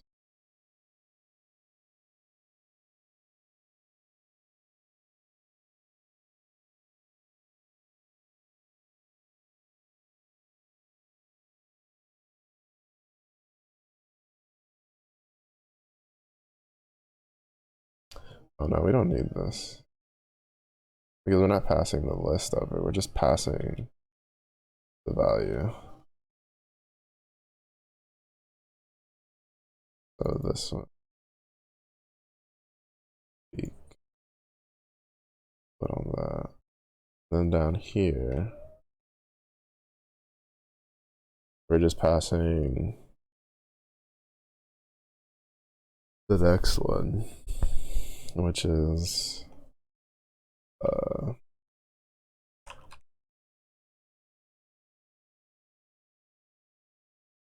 equals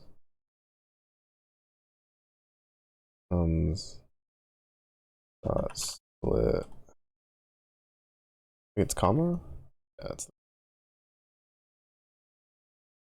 And then it's like for num list. I guess we can use num for num and num list.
A couple days ago, there were some cows in your yard. I never figured out which cows they were. They come from behind us, across the field in your backyard. They could have somehow escaped the pen from the neighbors across the street. It was a way whenever any of us started to get close to look at their tags. Sounds like cows. Yeah, that'd be kind of trippy. Just wake up, God, been like, why are the cows? Look at the other one. You do a purchase that you didn't talk about? Better not. Yeah, at least yeah, we don't gotta worry about that. I think the biggest yeah, the biggest animal I've seen is the deers here. There's been I didn't get a good look at it, but I think there was a fox once, but I'm not too sure. There's a lot of like smaller stuff around here, like skunks, possums, stuff like that. Oh, even though, oh my god, he was so fucking adorable. Well, I didn't like the gender, but it was a husky, and I'm assuming a yellow lab mix because it had like the body structure of a husky with the tail, but it was like, and it had like the gradient that you see most huskies have, right? Where they're like a color and then down to like white. But this one, it was like the yellow lab color on the top going down into white, and then it had the face of like a lab. It was such an adorable dog. But they got out, and I don't know where they were from because their tag didn't have like they had a collar, but they didn't have like a tag on it, like no name, no nothing. The only thing I could really do was you know convince it to go home because well dogs usually can find their ways back home, but it was such a beautiful dog, really friendly too. They just came up and they're just like, "What are you doing?" Because I was taking out the trash. It was on Monday. Well, not this Monday. It was like last Monday. It was such an adorable dog. I had to resist patting it, like, because I gave it a little bit of a head pat, but I had to resist like doing more because it didn't want to like leave. It was just like, let me in. I was just like, no, like you need to go home. Your owner's gonna be worried. You gotta go home. The problem though is that I think it might have been the dog. Like I think I might know where the house the dog was from, but I've never seen their dog because it was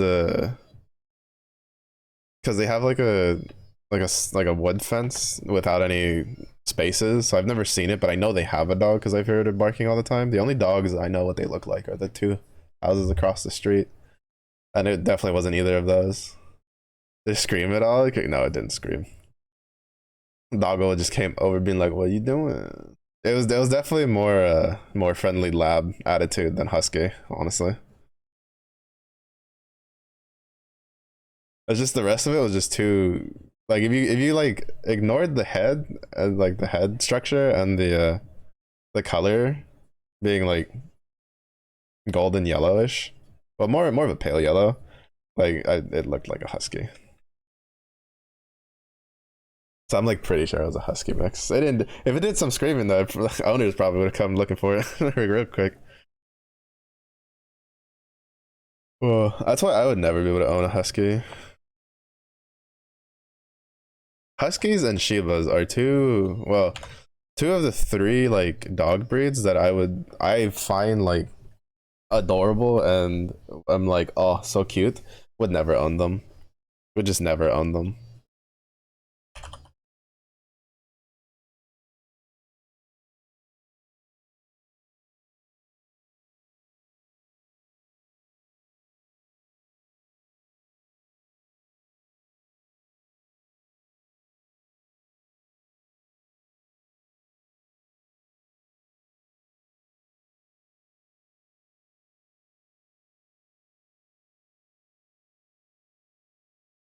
Uh,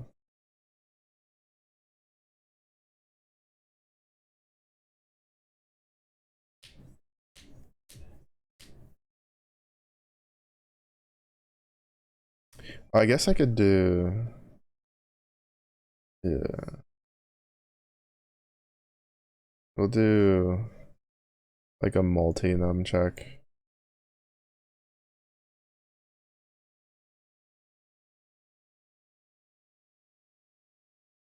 But the other dog that I wouldn't own is a like a British bulldog.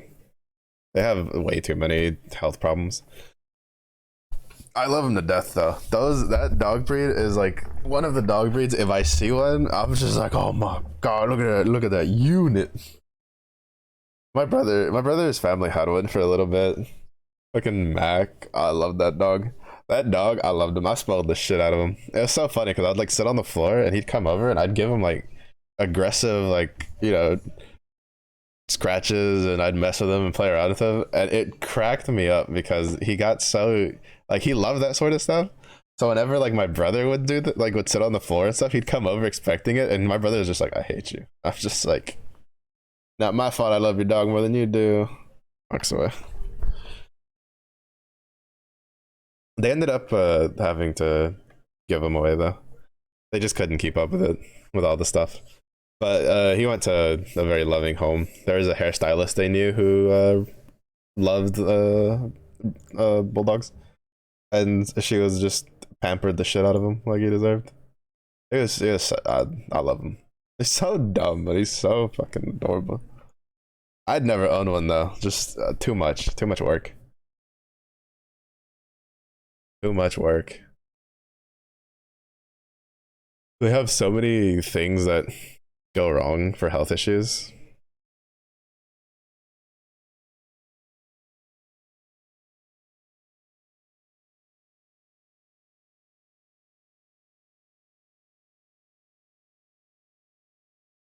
So just have this all call functions instead.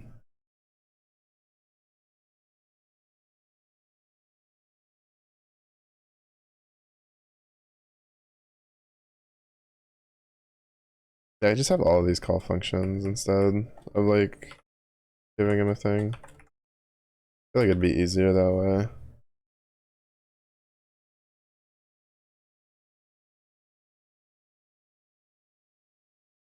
Uh, height check.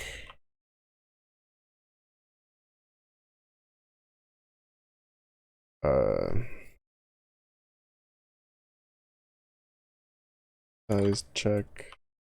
And then a multiple check. Check. And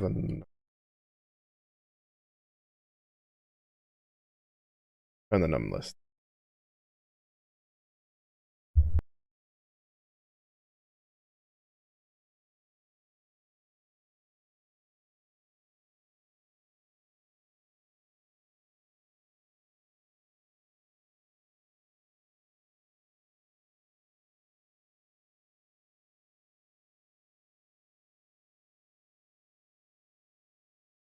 Mm-hmm.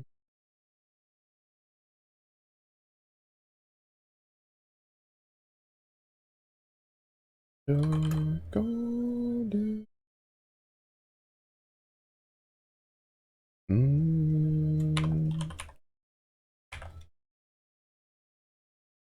The person who covers the song, and I think, well, I don't know if I have her other one, but Bloom is a VTuber. She doesn't stream as much as she used to. I see her stream every once in a while here and there. Which is pretty good covers on Spotify.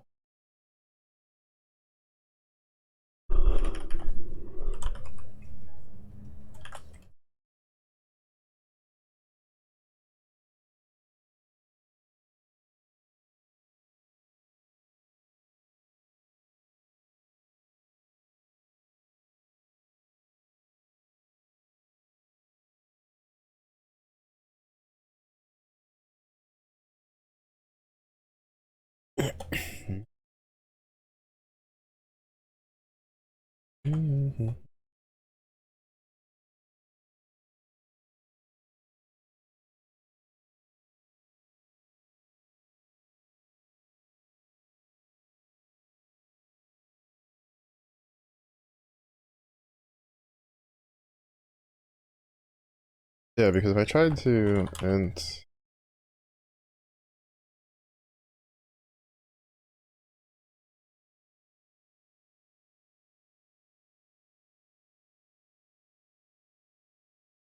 forgot to close it off.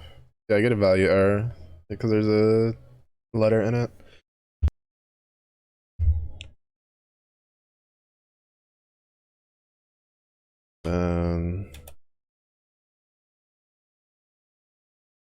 Here we have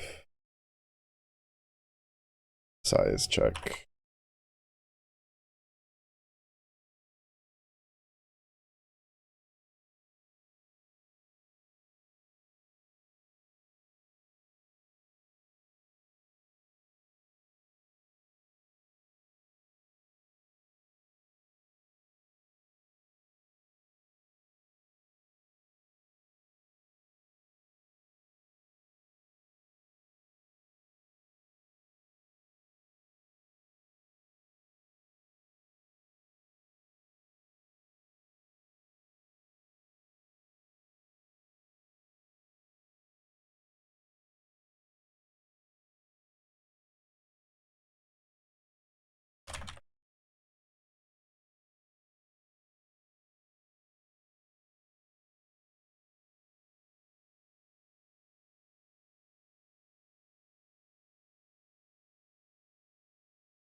Farm some more meat or just go 6.3k I have for the rest of Guild Wars.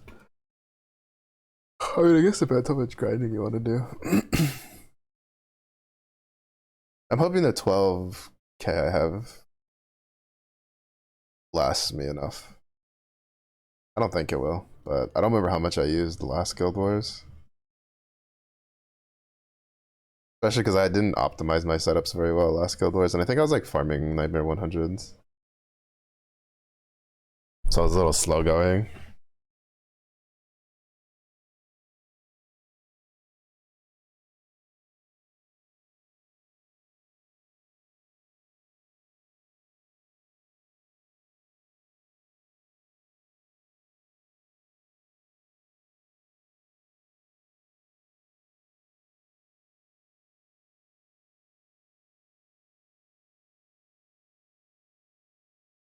Mm-hmm.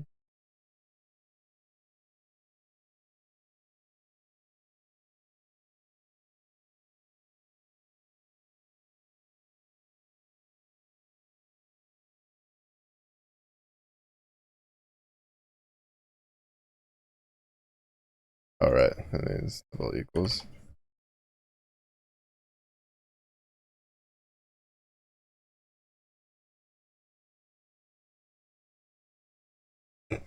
And then repeat check.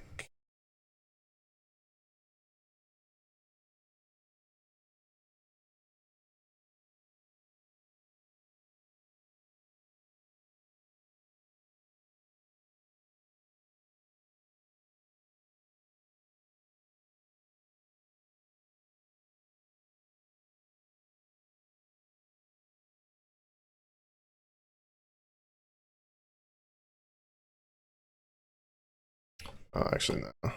We'll just run it as a string. So we don't get an error.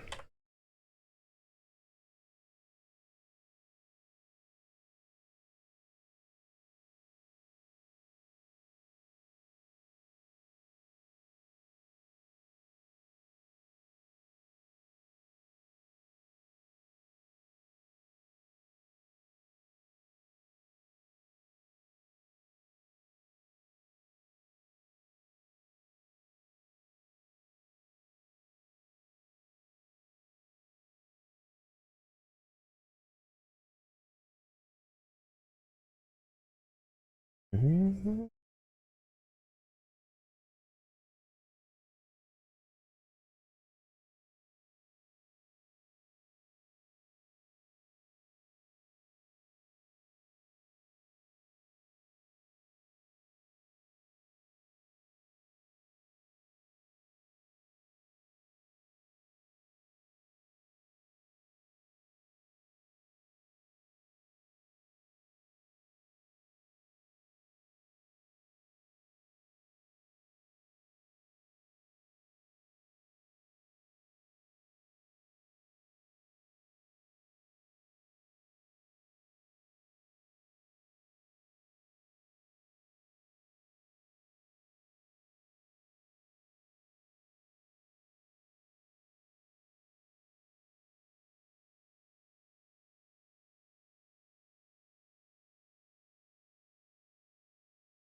Seems right. There's a decent number of numbers in there. 7 times 1, 2, 5, 6, 7. Ah, that doesn't seem as much.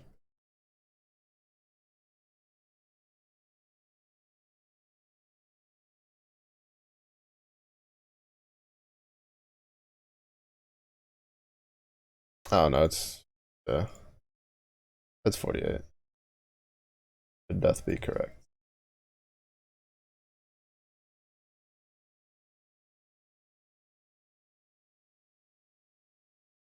Means this should work. This should be less.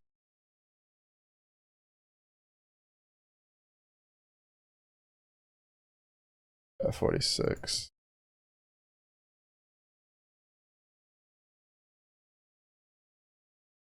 And then again, this should be less.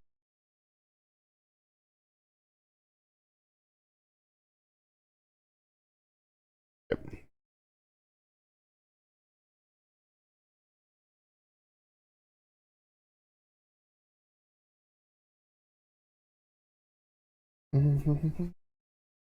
Oh, it's so easy to check. I was gonna like count these manually, and then I was like, oh, maybe I should have had it iterate to a list and then the length of the list, and then I just put them in a notepad, and then I just looked at the bottom where it tells you how many lines there are. I love notepad. Yeah, I took this, and then I basically I copy and pasted these numbers, like this long line of threes. Then I did it for 2 and 1, and then I just come over here and I pasted it in, and then I just put the cursor by the last one, and then it tells you down in this little corner. Pretty sure it's getting captured. Yeah. There's like line 44, column 2, but all I care about is 44, because it should always be less than the previous, because there's something always getting caught in the previous stuff. Efficiency. Efficiency goes burr.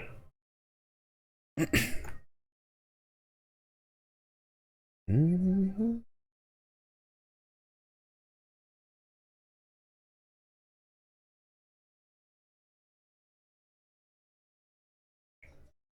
So get rid of these. And then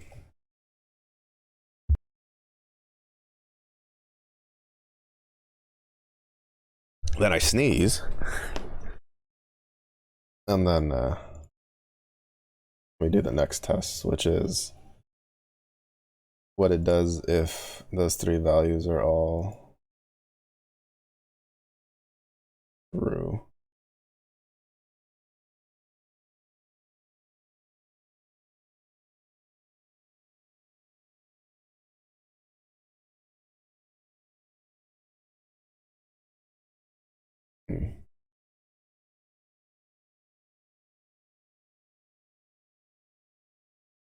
I could always just tie it down here.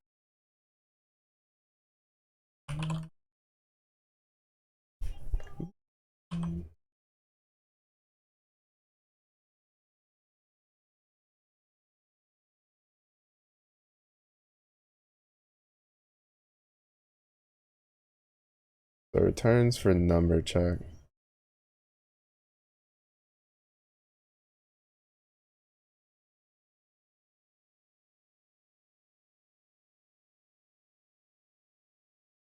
Header should also.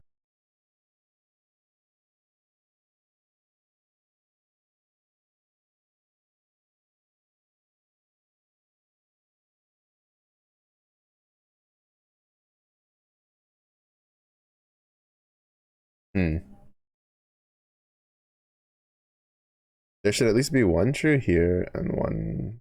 There should at least be two. It should be printing correct twice. Yeah, this is a bool. This is a bool.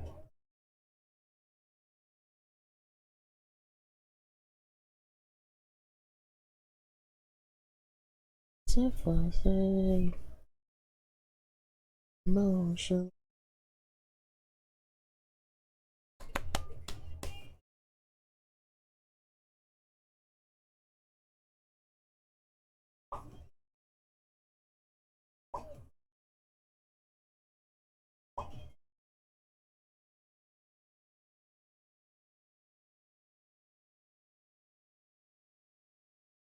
File list.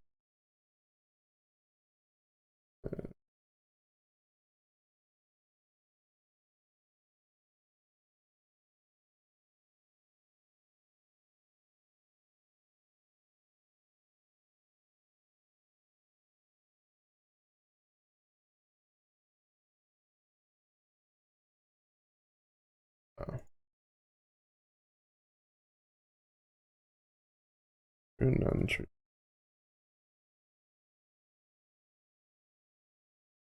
That's why. This is returning none for some weird reason. Why just returning none? It should be returning either true or false. Oh wait, no. Nums is the one that's returning none. Right.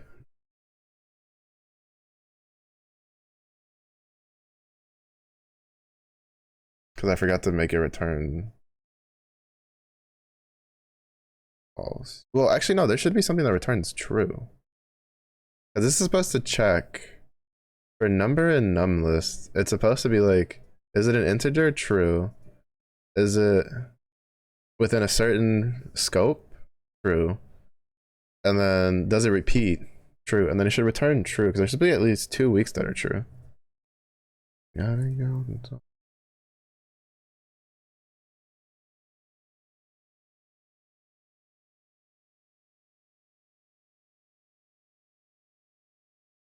Don't. The header works fine.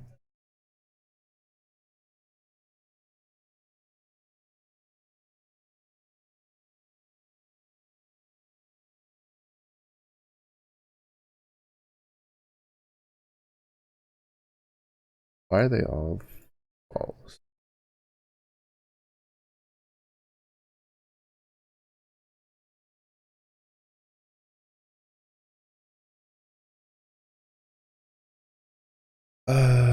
Num check. What's wrong with num check? Or not num check, repeat check. Oh, because they're all gonna be. Oh, actually, I see.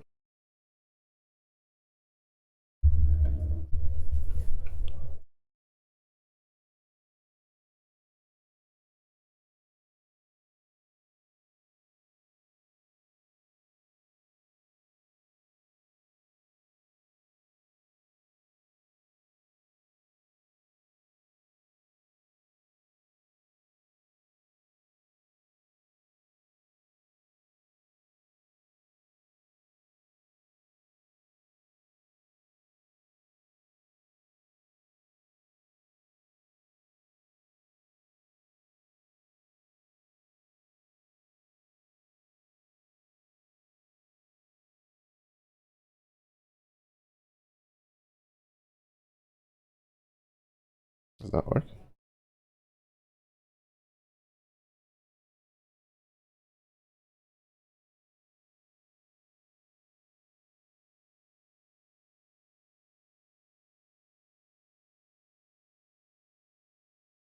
Oh.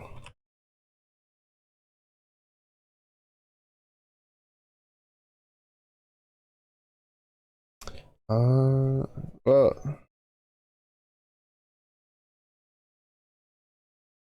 then right, it should just be.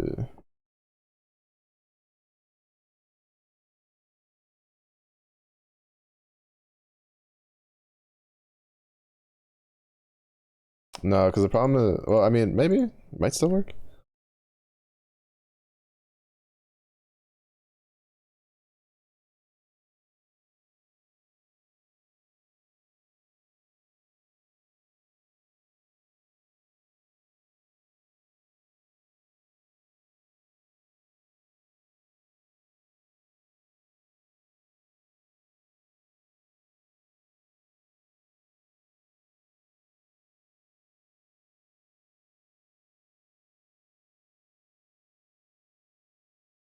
Hmm.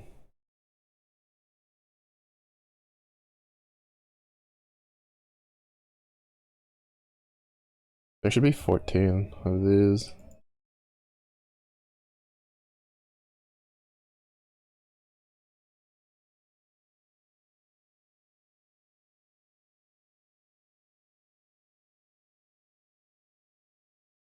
Yeah, there's too many of these.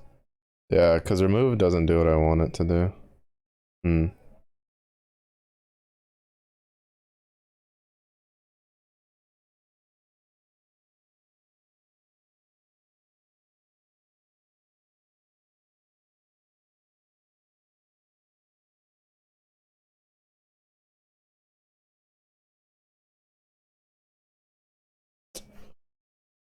Hmm. No. There should not be this many. There should only be 2 total.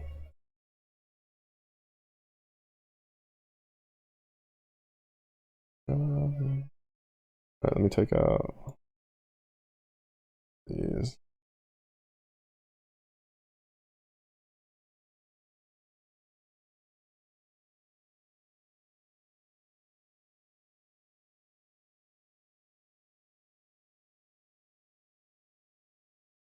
Okay, so that's correct.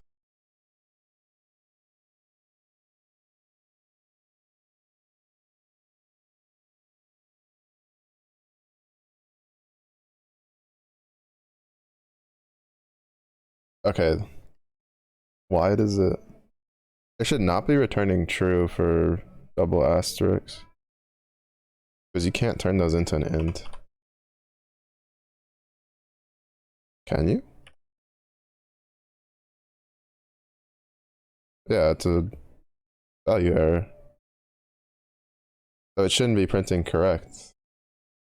Because numbers shouldn't be returning true. Because it shouldn't be making it all the way down. Because this is supposed to be.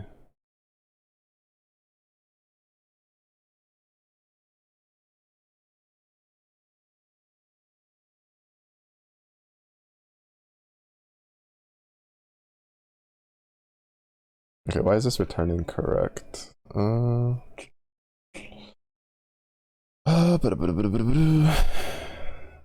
It's messing up on the int check, the type check.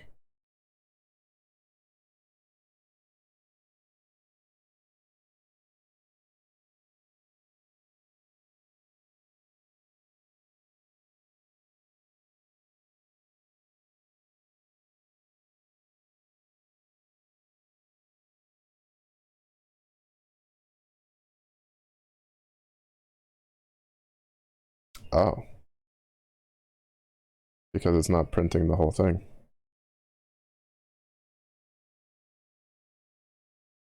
Okay. That means it's not printing the whole thing on any of them then. Which means the list is fucked. What the fuck?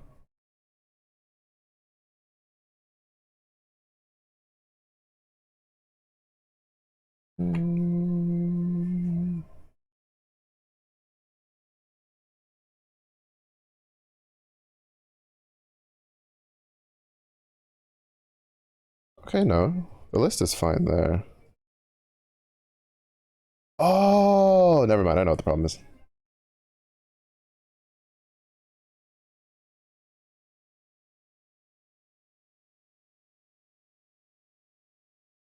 Well, no, it's supposed to be, item 1 is supposed to be...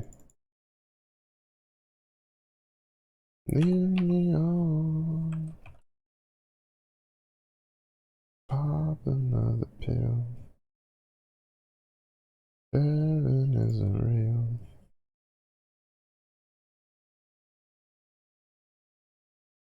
Yeah. Okay, so that's working fine.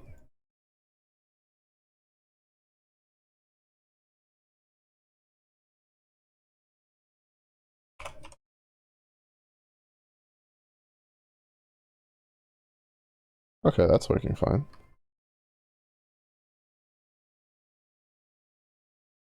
So then why is it returning true? Oh. Because it's not going through the whole thing, right?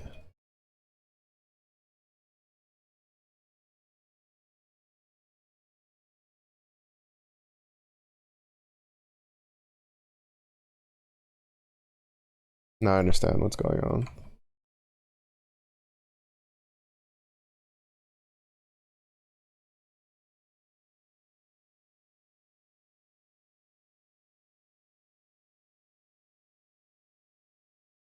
Not actually doing what I like. What I like mentally want it to do. Actually,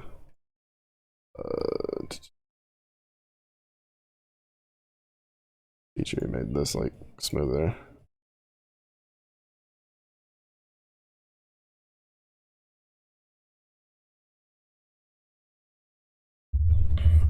I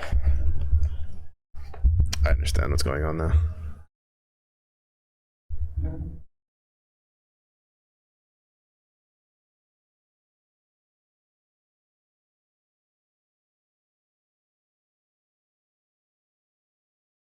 Yeah, no, I understand what's going on now.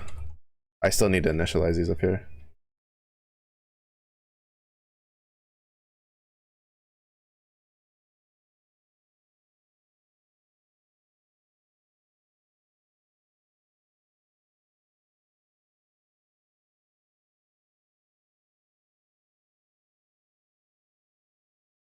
We're gonna rename that to repeat number.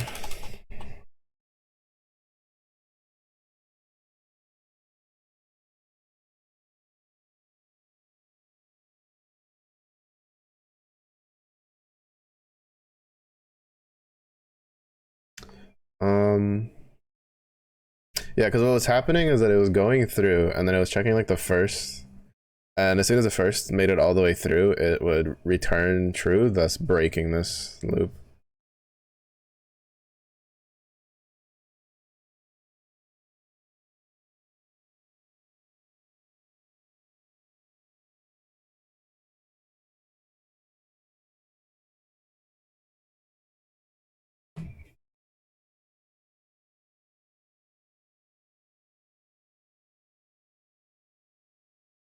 How do I want to do this?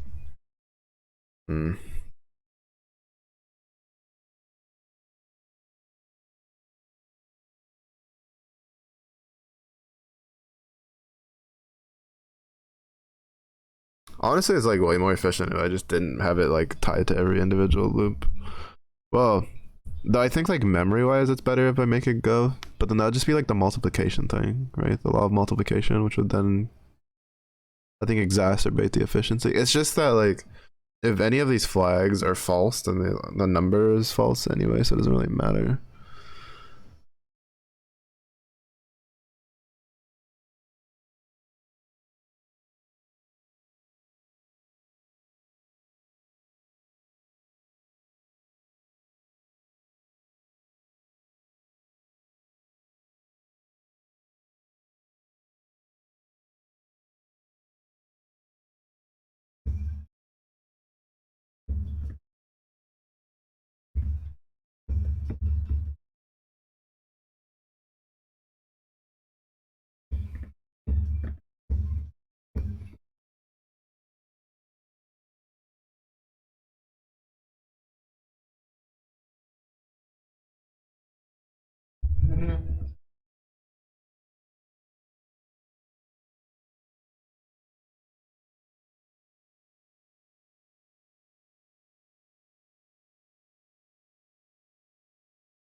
Hmm.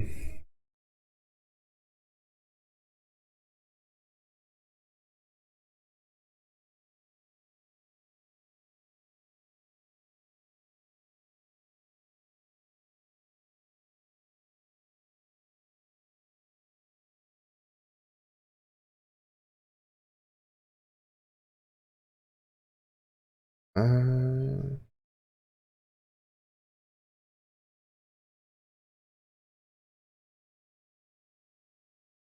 would it work like this? I just made it like if it makes it through the whole thing. No, it's still being said that it's true. Or it's still saying way too many things are correct.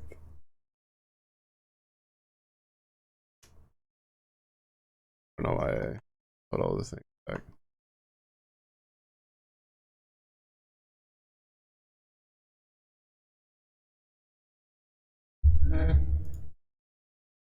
Okay.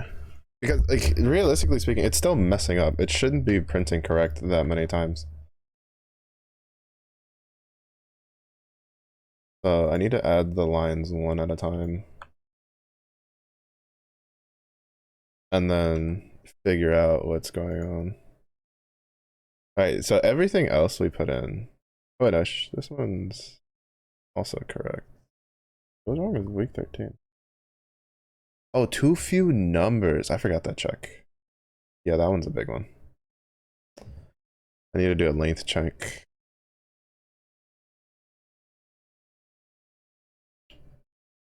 We can put that one at the top, actually.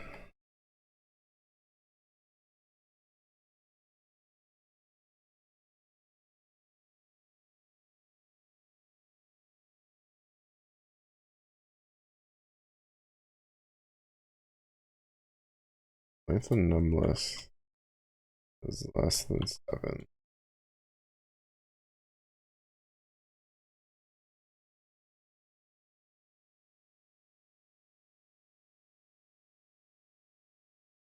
No, it should just be equal 7.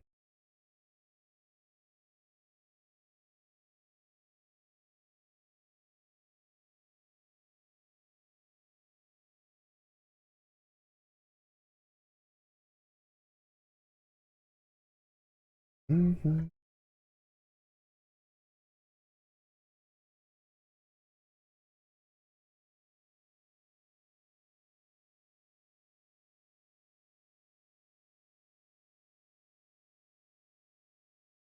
I didn't say that. Alright, that one's working. Now, why is this one flagging correct? Yeah. See, this one's flagging correct, which is a problem. Because there's at least 2 numbers in here that should not be returning true with num size. Which means I have num size written incorrectly.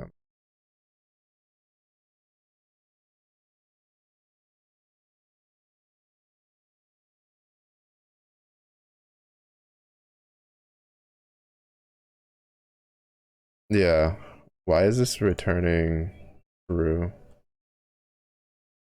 If 1 is less than or equal to number, which is less than or equal to 39, return true. Last time I checked, 41 is not greater than or equal to 1, but less than and equal to 39.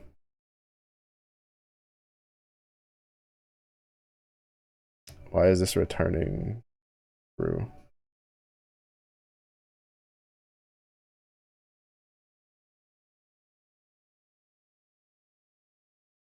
Okay. Okay, it catches it, but it's still returning true. Size check.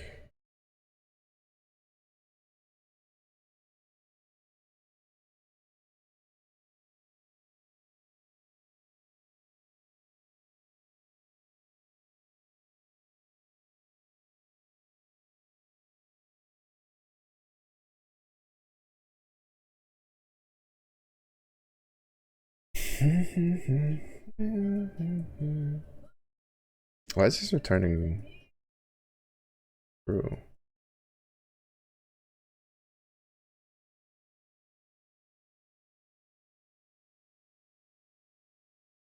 Because it's not printing here, right? So it means that this isn't printing. It's not letting 41 and 105 should not be returning true, which means that this should be returning false, but it's not returning false. Find out why.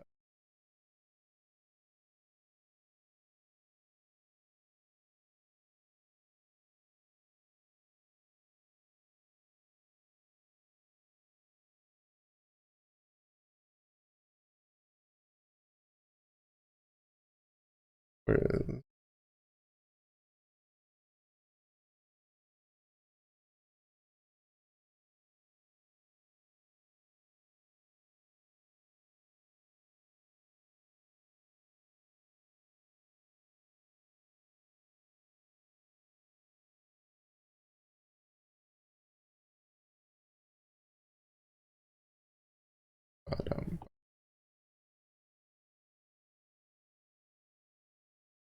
5 true, 9 true, 15 true, 35 true, 39 true, false, false.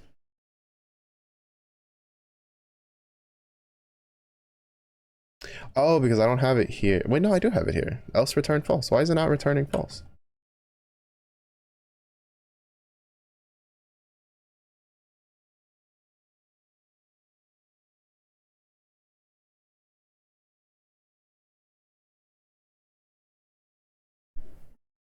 Why is it not returning false? Like, it's obviously not true.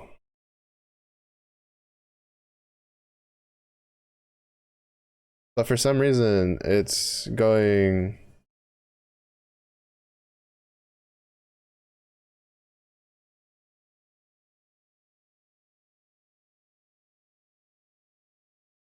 equals true.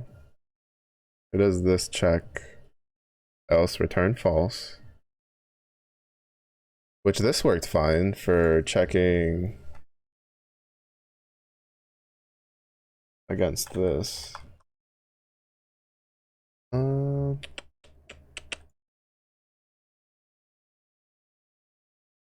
to get rid of these other. Yeah, you can see that it's returning true. Or it's printing correct where it shouldn't be. We can get rid of this because we know that's working. So for some weird reason, it's just skipping this step, even though this is false.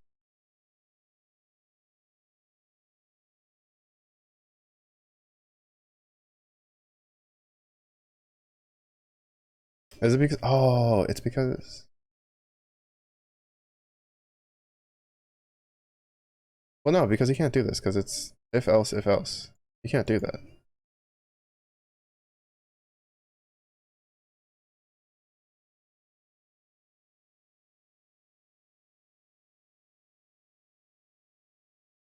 I mean, I saved this, but it didn't flag it as right.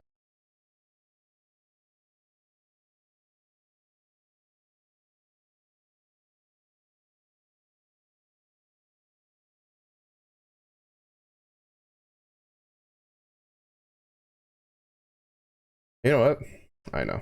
I'm gonna do what I was originally thinking. What we're gonna do, we're gonna take this. And then in here, we're gonna go here.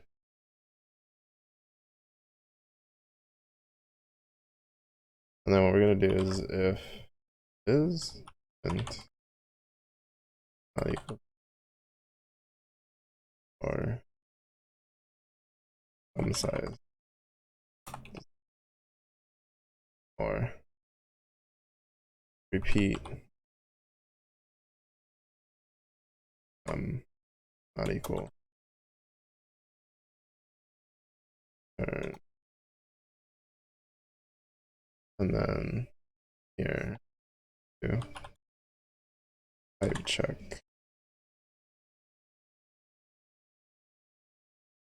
size check.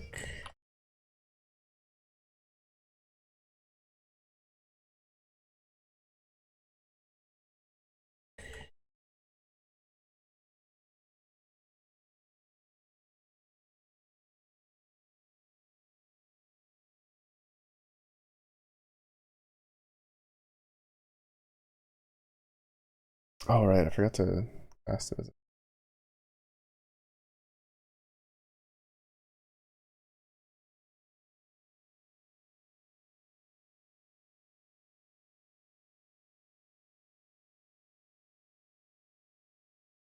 Yeah, I think I can just cast it in here. Better.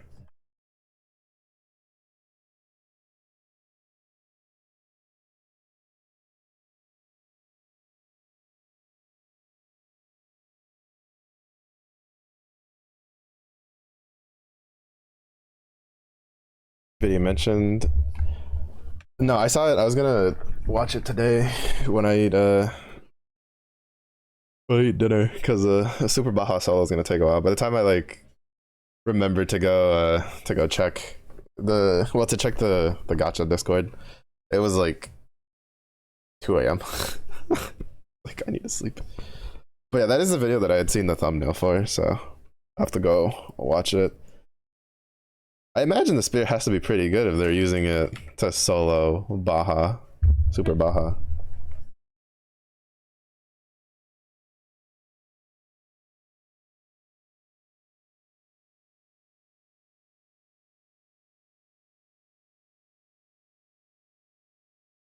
Oh right, because it's just like,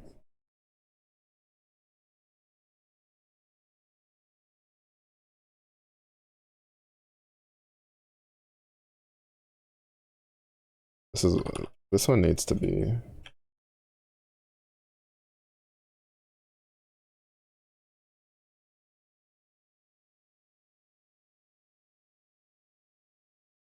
I could just go check.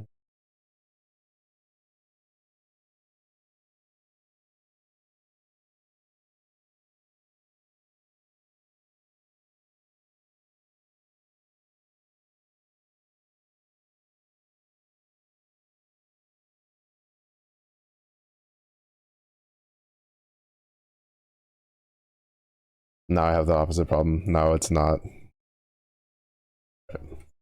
Undo.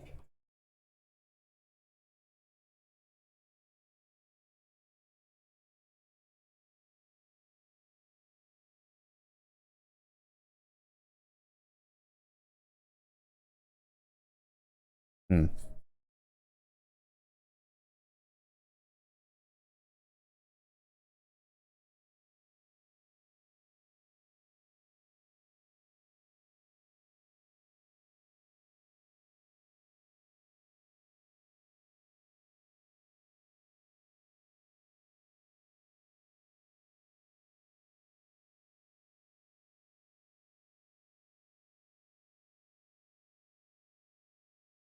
Five, 7. Why does it fail on 11?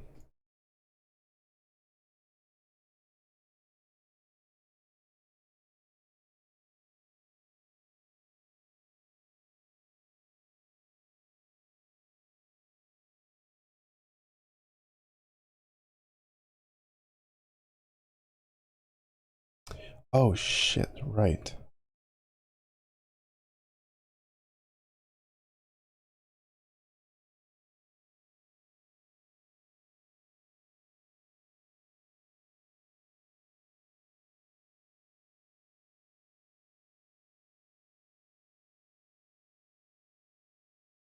Lists are mutable.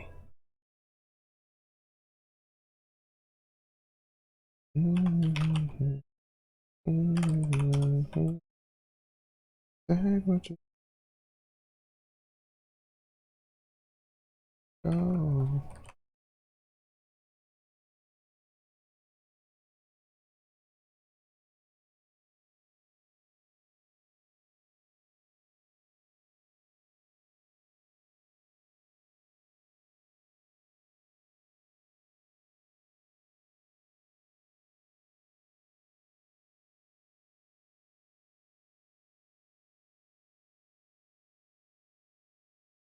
It's still false.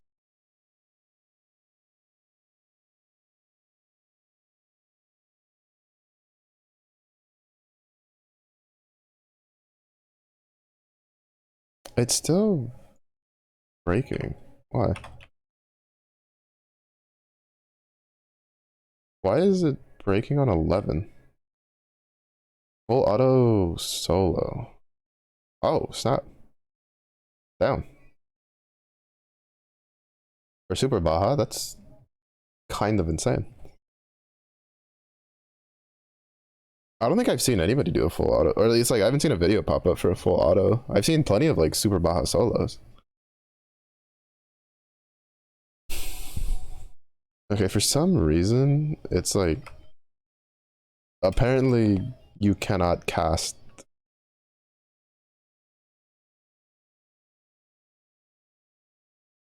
11 as an integer for some weird reason.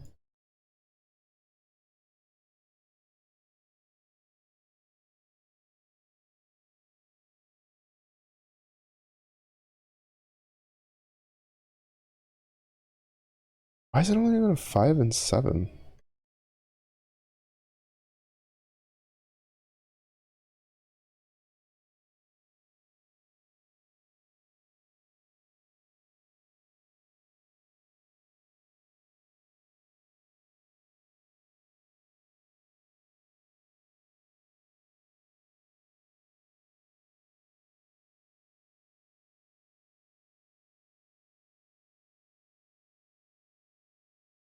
Yeah, it's gonna fail this because for whatever reason, it's only going through 2 lists, 2 loops on like the first 2 thing on the list, and now I don't know why.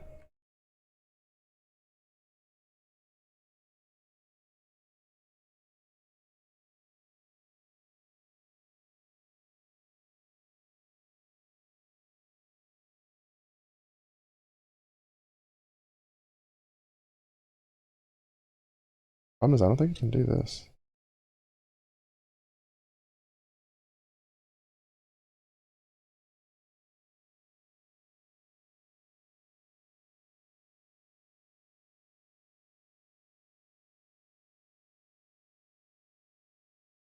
Is it at least going through the whole list now?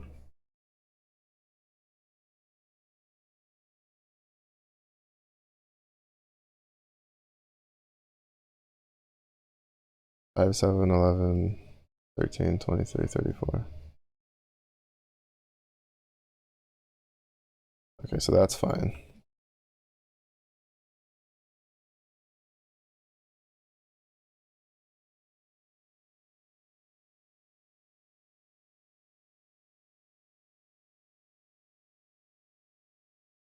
Mm-hmm.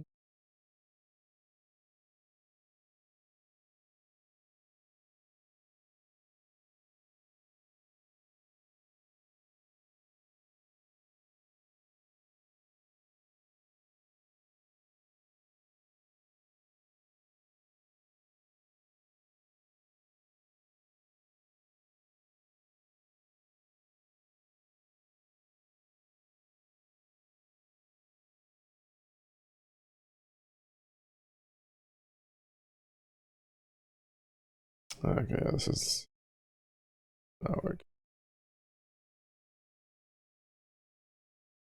Hmm.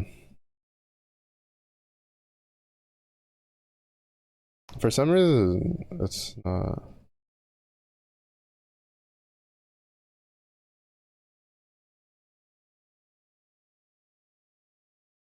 Hmm.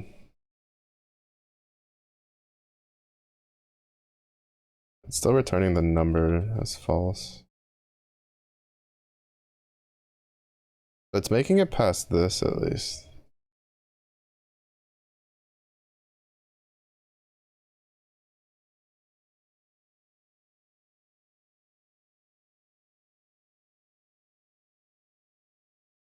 But also, we're like slowly going back to what I had it before, which was checking the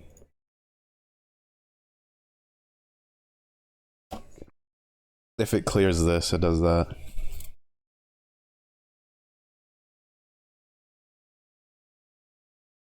Oh, actually, I might be able to fix it. I think I might know a solution.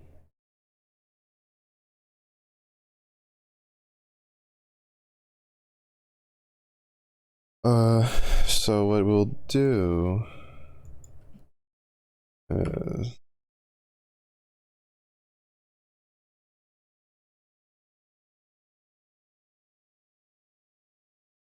return false. And then in here, num size.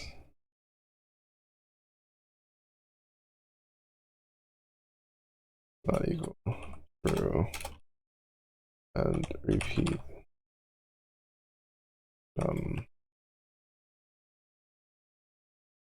return false.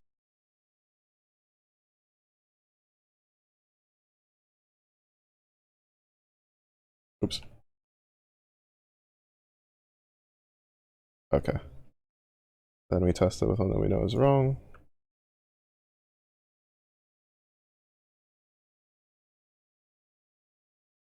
Test it with one that we know is getting flagged to something else.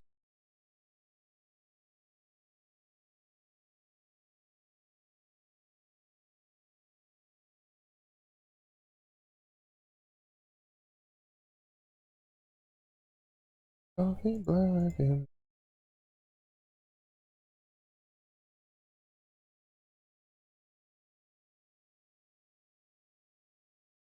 this is the instance I think might cause issues.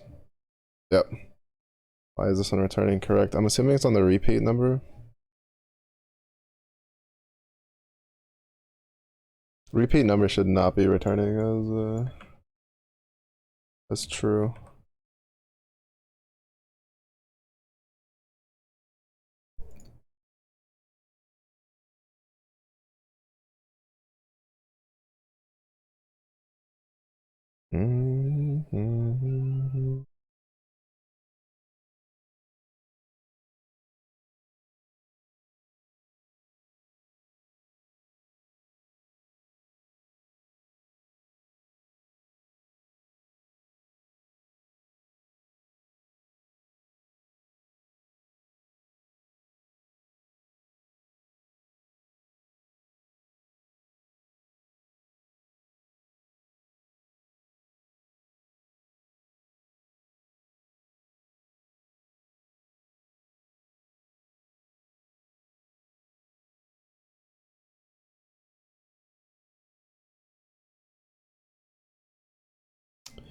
Oh, because it's not going to the next one.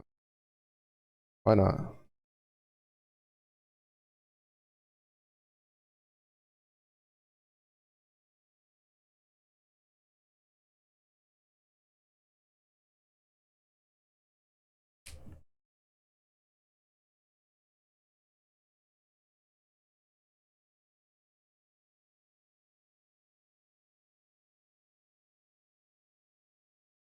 Okay, it's going 5, 12, 3, 35, 12, 14, 36. But it's only ever...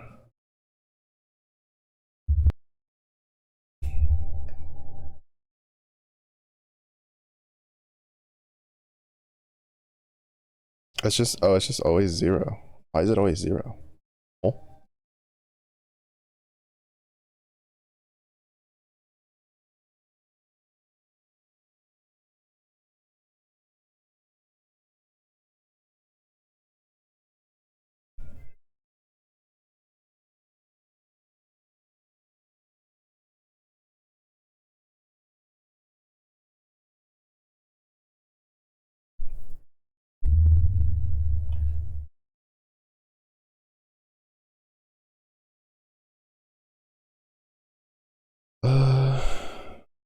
Let's see.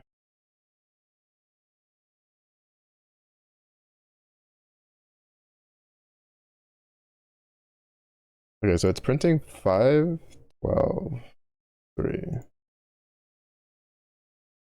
So then we print. Oh, I understand.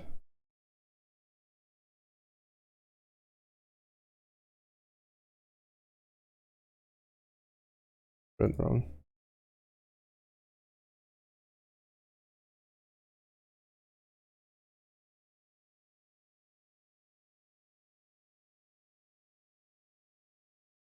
Hmm. Yeah, that is a bit of a problem, isn't it? Because I make it a list for literally everything else.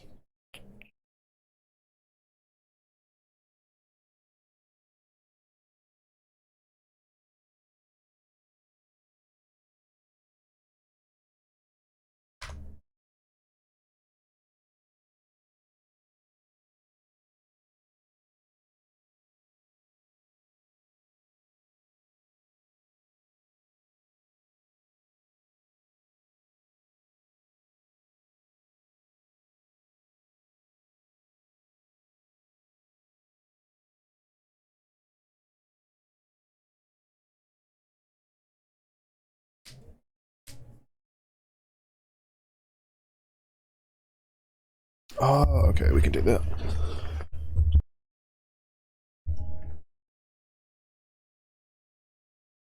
Mm-hmm.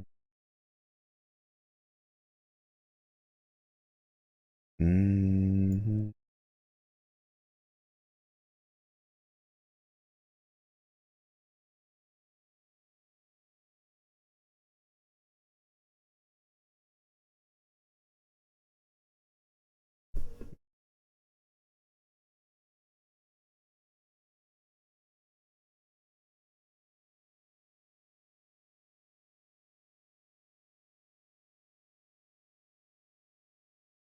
Flacé. Oh.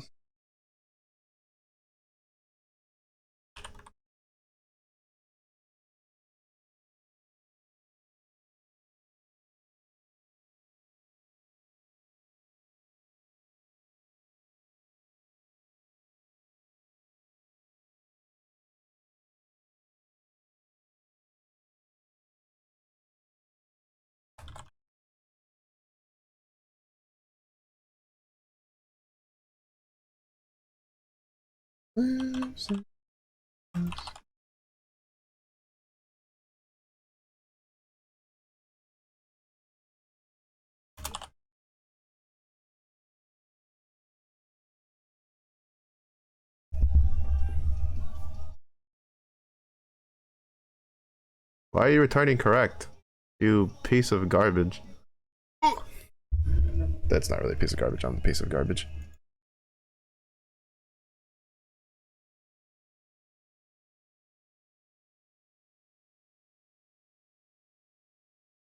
If it's a piece of garbage, then I'm the piece of garbage because I made the piece of garbage. Wait, why are you looping through it so many times? 5, 5, 5, 5, 5, 12, 12, 12, 12, 3, 3, 3. They should only be going like sending it one at a time. Unless, do I have? Oh, I don't think I have it printing anywhere else. Why is it iterating through the list so much?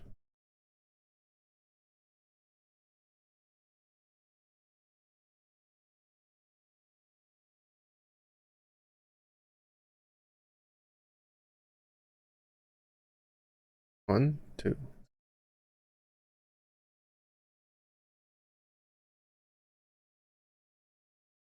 Yeah, that's the number of times it should be iterating through this. Which means this should be going 5.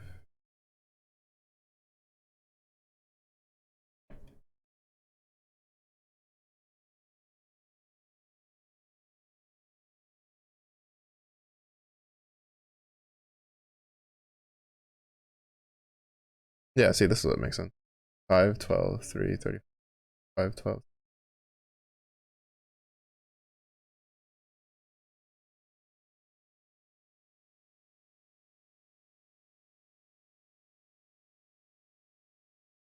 Yeah, I don't know why the first time I ran through it, it was all weird like this.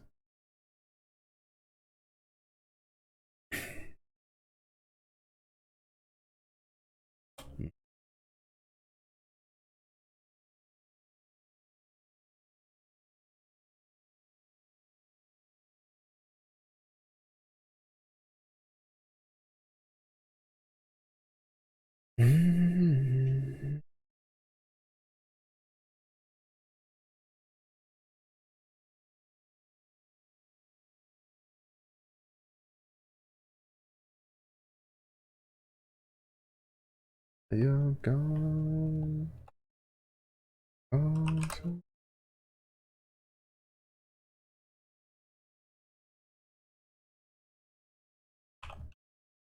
Oh, please. Hello, brain. Think. You still got like another like couple of minutes. If the timer works the way it's supposed to, I still should have like another 28 minutes before the break. Stick with it.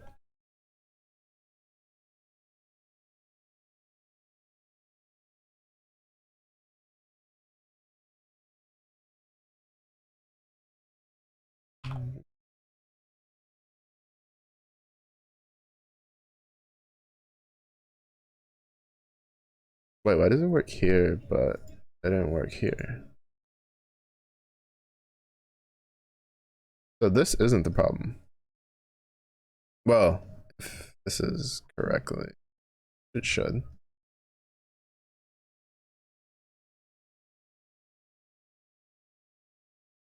Oh, well, technically, let's see if having it be strings is the problem.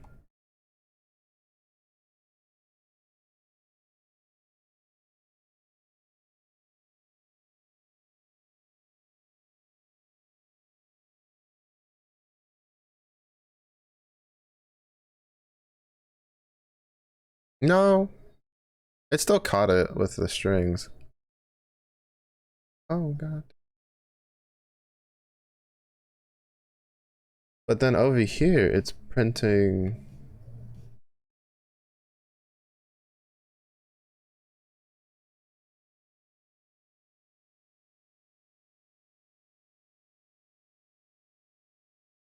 Right?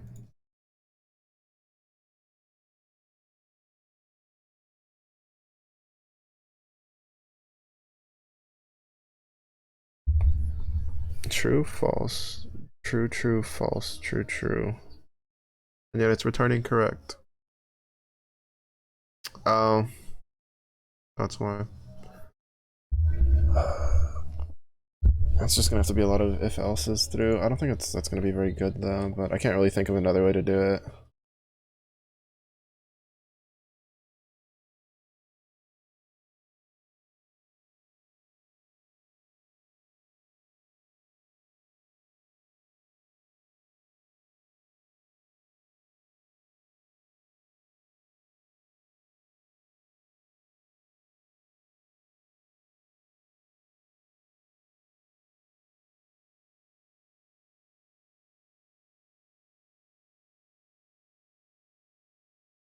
Well, no, because this is just gonna lead me all the way back to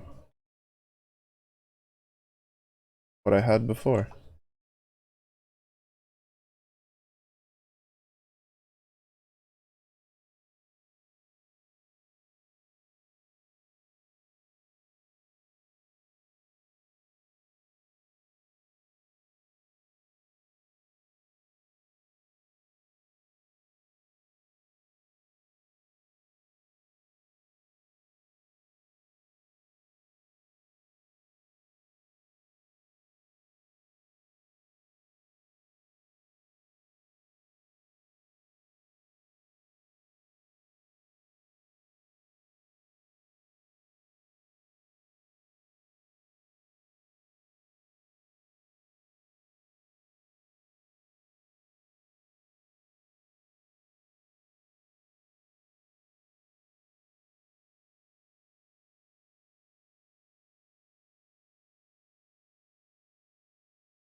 Oh, I don't need it printing that now.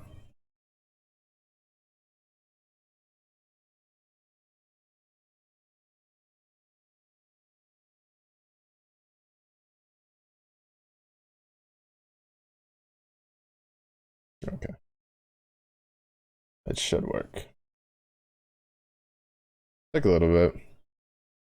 The biggest thing was trying to figure out how to set this up. My brain was kind of derping on that. Because it basically like this, it needs to be like a chevron. Because I kept doing like if and then else, and then the problem was that it was hitting the else, and then it was canceling the rest of it because that's just how that works. And it was like throwing me kind of for a loop to try to remember how to like set that up. Because honestly, I haven't done this in a while.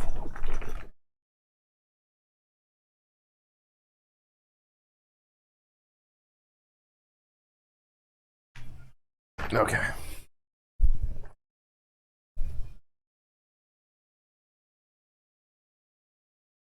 I was trying to be a little bit more efficient. Well, what I was thinking was more efficient with it, but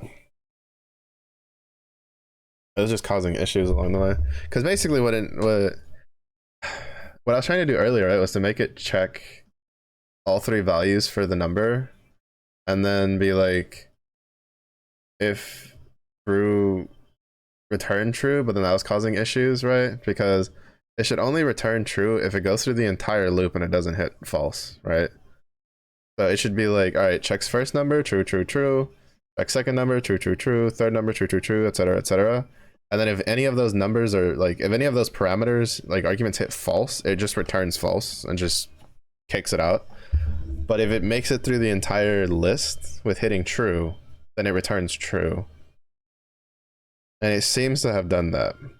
Because now we need to append the item.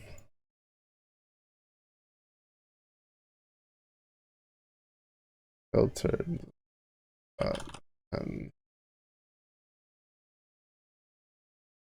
then we can print filtered list. Week 1, week 2, which are the only two arguments that should be correct. The only two lines that should be correct. I know that for a fact, because all the other lines I put in the file are wrong. It was really interesting to learn to do this one. Because like a lot of the other ones, I'm telling you, oh, it's so fun. At least I enjoy it. I know there's some people that they just can't, because it's just because it feels like you're hitting your head against a brick wall, but it's really not. It's more like you're, you know, taking a hammer at a wall and you're just slowly chipping away at it, or not necessarily a wall, but like at a rock, right? Like I would like another way for like for learning, right, aside from the Legos, it's like you're making a statue, right?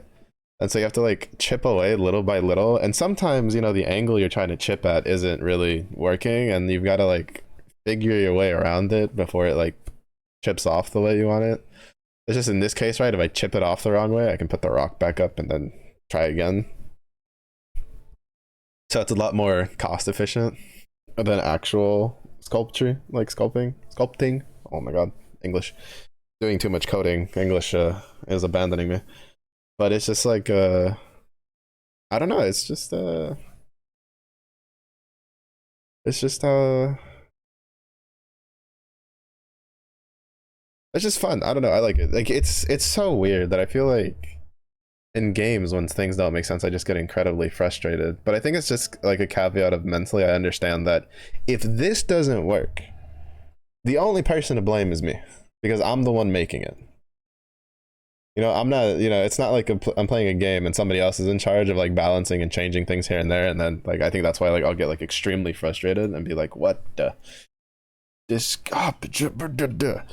But, you know, it's like earlier, right? I was like, well, you piece of garbage. And then I was like, wait, but that means I'm the garbage because I made the piece of garbage. Like, oh, that 180 realization cracked me up a bit. It's like one of those moments where you're just like, you know, you're watching like an anime and they're just like, this garbage.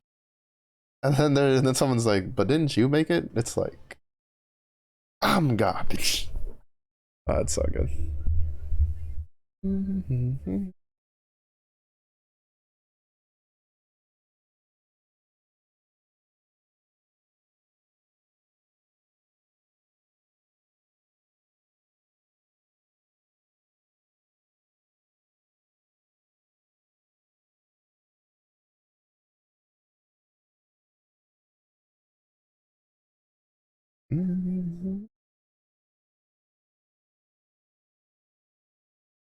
No, I don't. I think that just does the same thing though. I'm trying to make it so that it's like one value in the filtered list. Or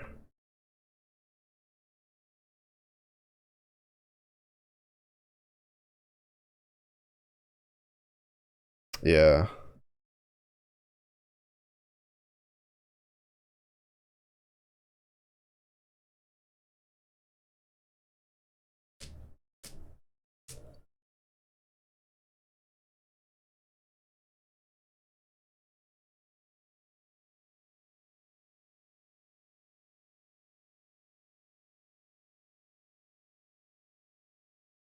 Oh right, it's missing the curly brackets.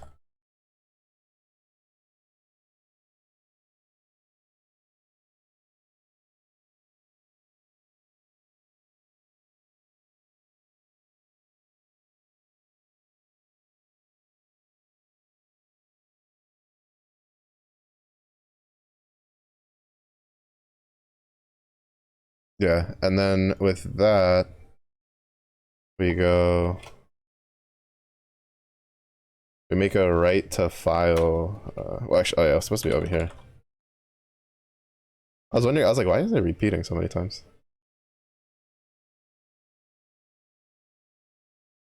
Yeah, and so this way it does the whole thing.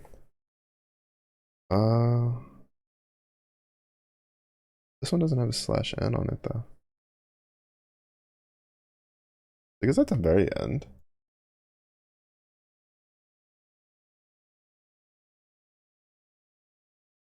I can fix that in the write to file.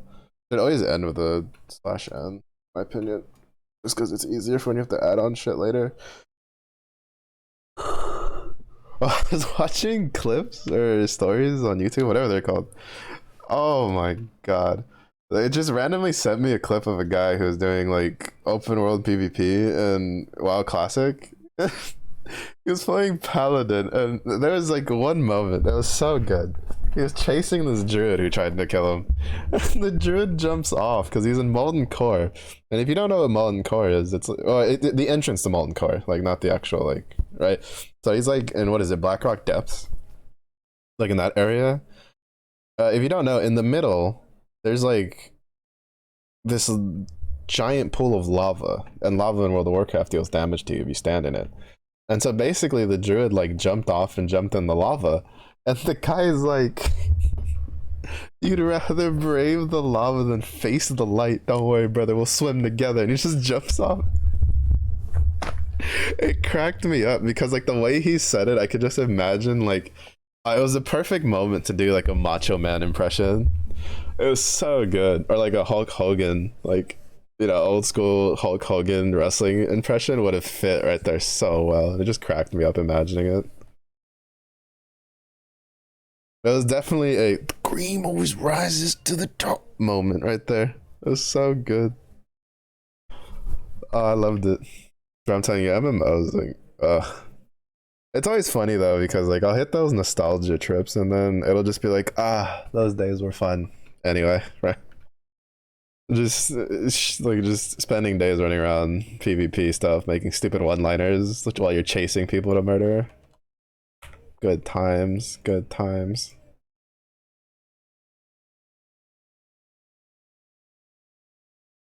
It's like I had a buddy of mine who was so infatuated with The Rock from the wrestling that like he just had it macroed where it was just like if he popped his DPS cooldowns on a warrior, it was just like, can you smell like whatever his character was named?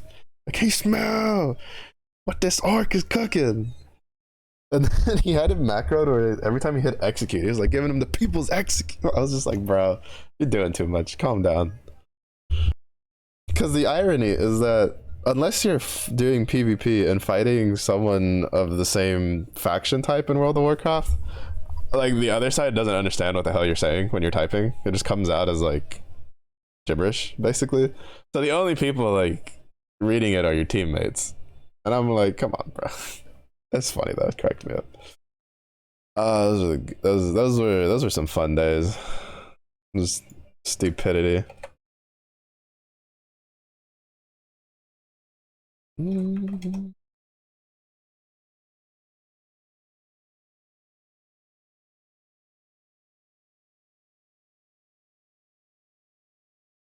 This is why like I'm so sad to see kind of MMOs kind of slowly turning into a bit of a dying breed at the moment.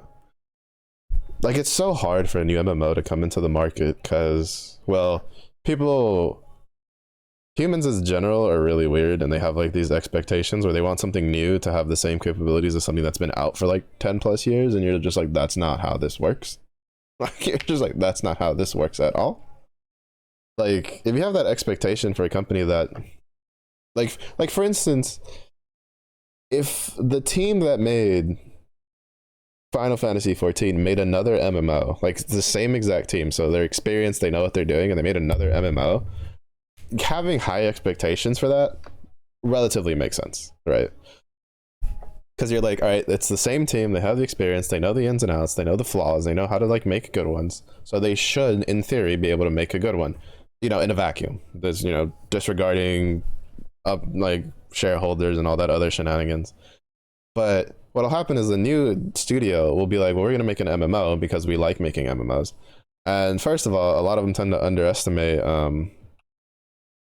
uh how much of a money sink that is, in all honesty. Like it's a pretty decent money sink. If you're gonna get into the gaming industry, the worst like category you can choose is MMOs. It's so expensive to make an MMO.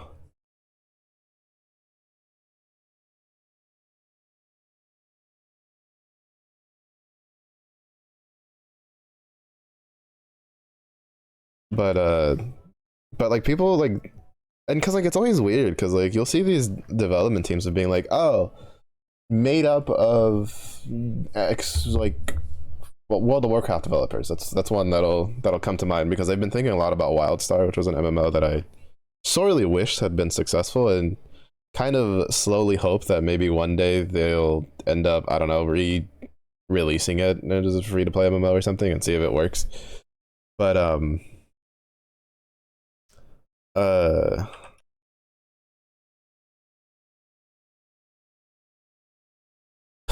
the whatchamacallit, what am I supposed to call this file?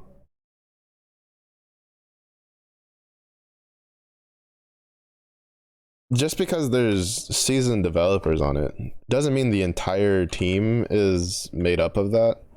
Also doesn't mean that they'll make good decisions, because one of the downsides with WildStar was it was made up of a lot of developers who were more geared towards like uh vanilla slash classic World of Warcraft, which had a lot of lockouts for things. And unfortunately that works for, like, for instance, that works for WoW Classic because, well, for one, you have a lot of people who are already very experienced and they understand like how to do it and the most efficient way to do it. So when a new player gets into it, if they like the pacing of the game, they have guides to lead them through it. You know, when you do that in a new MMO, like everybody has to figure it out, which again, for like the hardcore people, they don't care. Like there was a lot of people I knew that really enjoyed WildStar, even with all of the like lockouts and stuff. But the problem is that everything that was worth doing was like had a lockout attached to it, which caused problems. Like I was never able to step foot in the raids for WildStar because I just never really had time when it was out. Because I played it when it was a sub, when it was subscription based, which unfortunately I think that was one of the biggest things that hurt it. Was it kind of came out during a time when subscription based MMOs for the most part were going the way of the dodo. Um, Especially because you had to compete with your sub based MMO versus like battle passes that were more cost effective, technically, to most consumers. Um, and the only real sub-based MMOs that have survived are World of Warcraft and Final Fantasy 14, which had very sizable committed communities before the rest of them kind of either phased out of existence basically, or they went free to play, and then some of them slowly phased out anyway. uh uh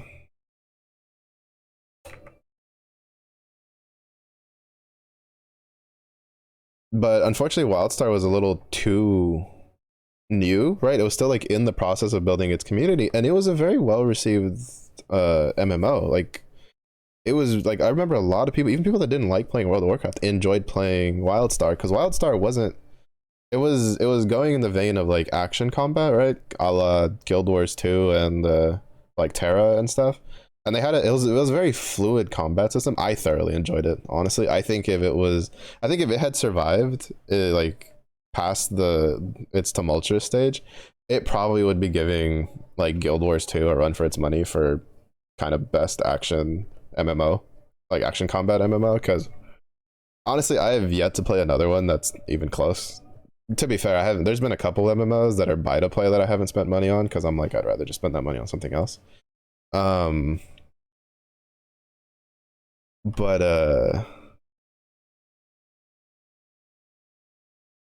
but uh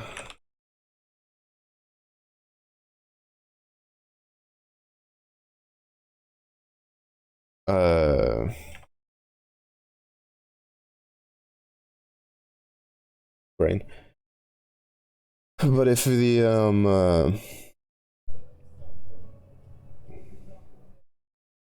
all right, I was talking about like I just don't want to spend them because I don't really want to take the chance because I'll look at the combat and the combat just doesn't really entice me too much. Like it's combat that if it was a free to play game, I would try it just to try it to see if I like it. But when I like actually looking at it, being like, all right, do I want to spend $30, $40, $50 to try this and see if I like it? And the answer is usually no, because even I say it as someone on a tight budget, even without a tight budget, even when I had income, I was still very critical about spending my money. But uh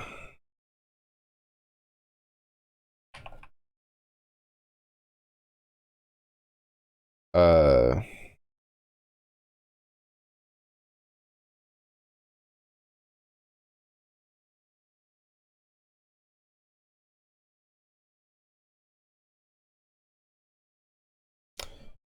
with WildStar, right, as I was saying before, they tried to transition. I think they took a little too long to transition from sub based to free to play. And then the problem is that the free to play transition was relatively successful, all things considered, when they did it. The problem was that the content that was there to hook people to keep playing, aka the end game, which was the raids, had a bunch of hoops that people had to jump through that had relatively long lockouts, which was the other thing. Like again, like I didn't get into like I think like by the like I got a one character that was close to getting to raids, and then as soon as he hit the lockout things, I was just like I can't. Like I just didn't have time. Like I wanted to grind it out because I wanted to do the raids. Because I had friends who were doing raids, and I've from everything I've heard, anybody who did the raids in like WildStar were just like it was some of the best MMO raids they've ever done, which is pretty good. Like you know, praise considering that there WoW had WoW has a good number of good raids. It's kind of unfortunate that Warlords of Draenor like flopped so hard for expansions because Warlords of Draenor I think like out of all the expansions I've ever raided in probably has the raids that I like the most in there. There's a couple that from Wrath of the Lich. Well, I mean like I don't think anything will top like Icecrown Citadel for me, but like Warlords of Draenor had some pretty good ones. Um uh so uh it was really good, and it feels like it would have been content that would have brought people over to like to stay playing with the game. But from what I understood, from what people were telling me, it was a case of it wasn't just like a matter of oh it's like 2 or 3 days. It was like I think it was like a week or something. Like it was something like pretty long. That again for a casual player base, especially in a free to play game, but in almost any game in general, really the more casual players are kind of what uh makes your game live and die, unless you're like old school Eve Online, which survived because multiple people paid subscriptions on multiple accounts just to give the developers more money. Which I every time I remember that, I always think it's really cool. Um, but it's kind of unfortunate because it's just I think it was just like a lot of things lined up poorly for them. Like it was just a bad time. I did hear that there was like a group trying to like salvage the files and set up at least like a private server, but private servers take a lot of work, especially if it's for a game that's like dead. So every year I have a small hope that maybe the not necessarily like the very same team, but you know, maybe a company or something out there kind of like goes, I wonder if we can like reboot WildStar and like kind of make it work. Because I miss it, honestly. I think about it every year. Every time I like have an itch to play an MMO, I'm just like, man, I wish I could play WildStar.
But yeah, I mean, there's a lot of like little MMOs that just live and die. There was this like martial arts. There's a couple of them. There was like this martial arts MMO I always remember about every once in a while called like Nine Dragons.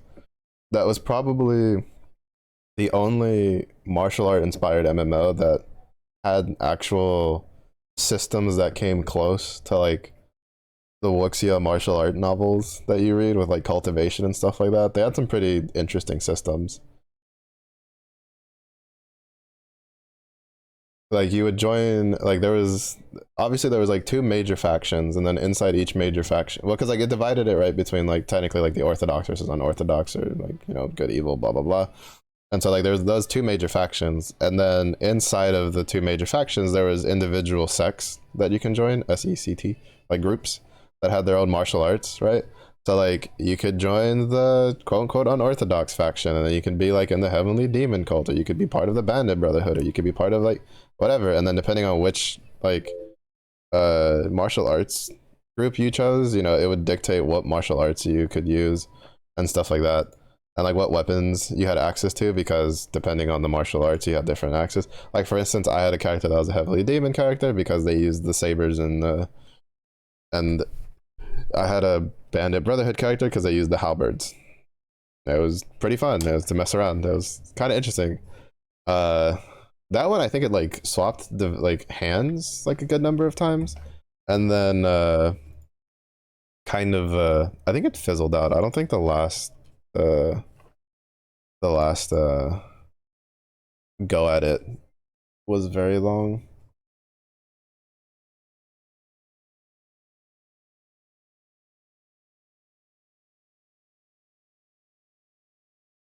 Um,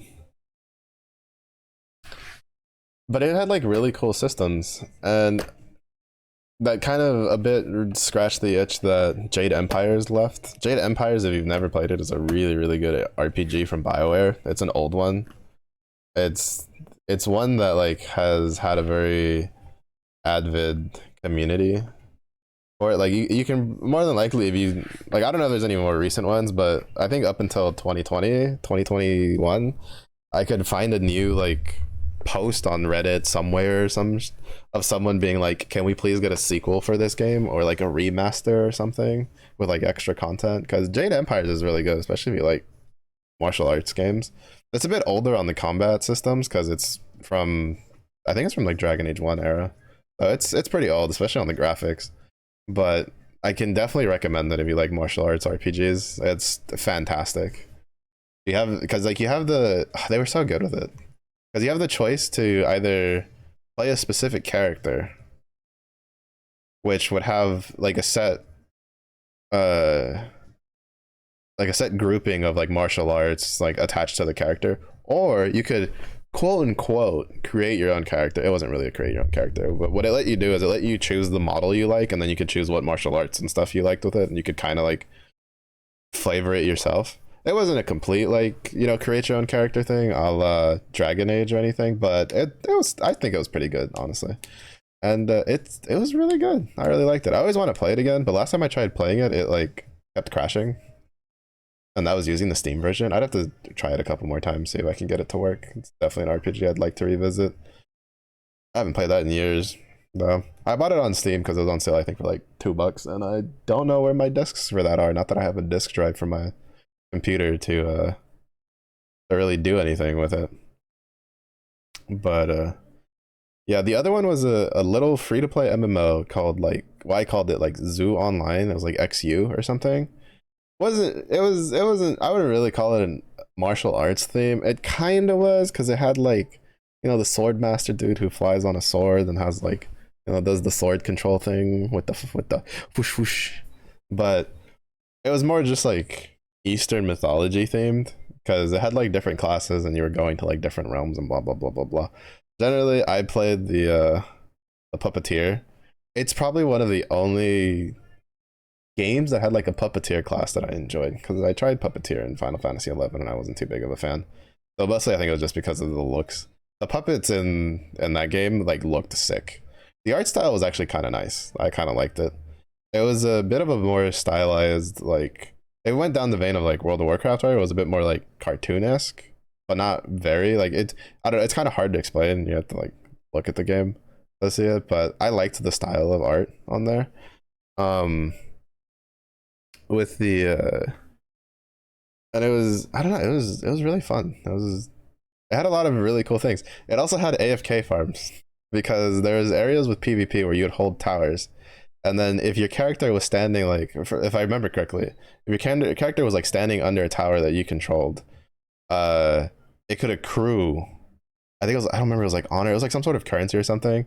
But basically it was like this AFK farm that we would do. I would basically boot it up in the morning, like boot up my computer, log in, toss one of my characters in there, usually like my tankier dude that I had, because there was another guy who was like a Vajra dude who, I think he was like, he had like different forms he could take depending on which like talent tree you went down. And I would usually toss him in there because he was a character I really didn't do much with, and so he was kind of just there. And he would just accrue the points, and then I'd go to school, and then I'd come back, and he'd, you know, either we kept the tower and I had a bunch of points, or we lost the tower and he died, and I got a couple points before we lost it. You know, struck shoulders, it happens. But I always played I really liked playing the puppeteer class in that one, because they were, I don't know, they were fun. I enjoyed it. The puppets looked cool. They were a fucking nuisance in large scale PvP, because I just run around and be like, nah, who's getting these debuffs, baby? I'm just running around.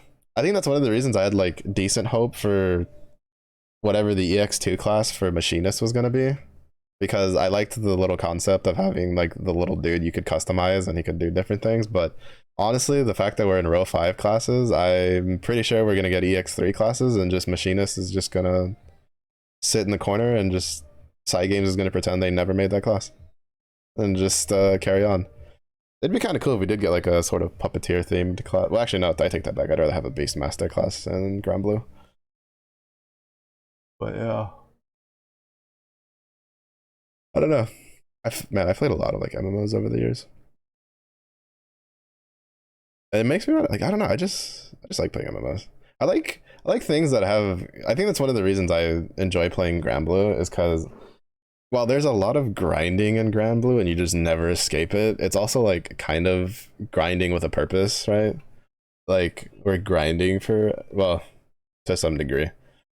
Once we're done with all the Magna 3 weapons drops, we're just grinding Magna 3s for XP and stuff. And which, I mean, it's still a purpose, because I need more to rank up more to get this stuff. Learn the ways of the primal beast, become second. True. It's just, we do the Dragon Ball Z like fusion thing with Lyria, and it's like, ha, now we summon the Baja, sucker. That'd be so funny. Yeah, I don't know. It's just sometimes I miss it. I was debating about reinstalling EverQuest 2.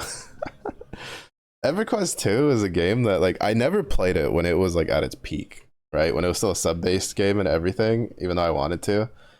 Uh and I'll like jump in and out of it every time ever since it went free to play. Because I like the class concepts. Like a lot of the class concepts are pretty cool. But I don't know. It's just I hit a wall where it's just like I can't tell what to do, and then I sit there and I go, do I want to do I want to take the time to research like progression guides, or do I just want to play something else? And usually I end up just playing something. It's one of the things I say PoE does really well. I think it's one of the reasons I can play Path of Exile every league, is because you kind of have a clear goal you can work towards, right? Like, and a lot of them are like self-set. Like, for instance, my goals is always just try to kill at least 2 pinnacle bosses and then go further that and find fun builds to play. And then if I feel like it, do the challenges that they give us. Like, they give you goals, but they don't like force you to do them, which is really good for someone like me. Because I like having goals, I also just don't like being forced to do things. So it's a bit of a weird internal battle that I have with myself. But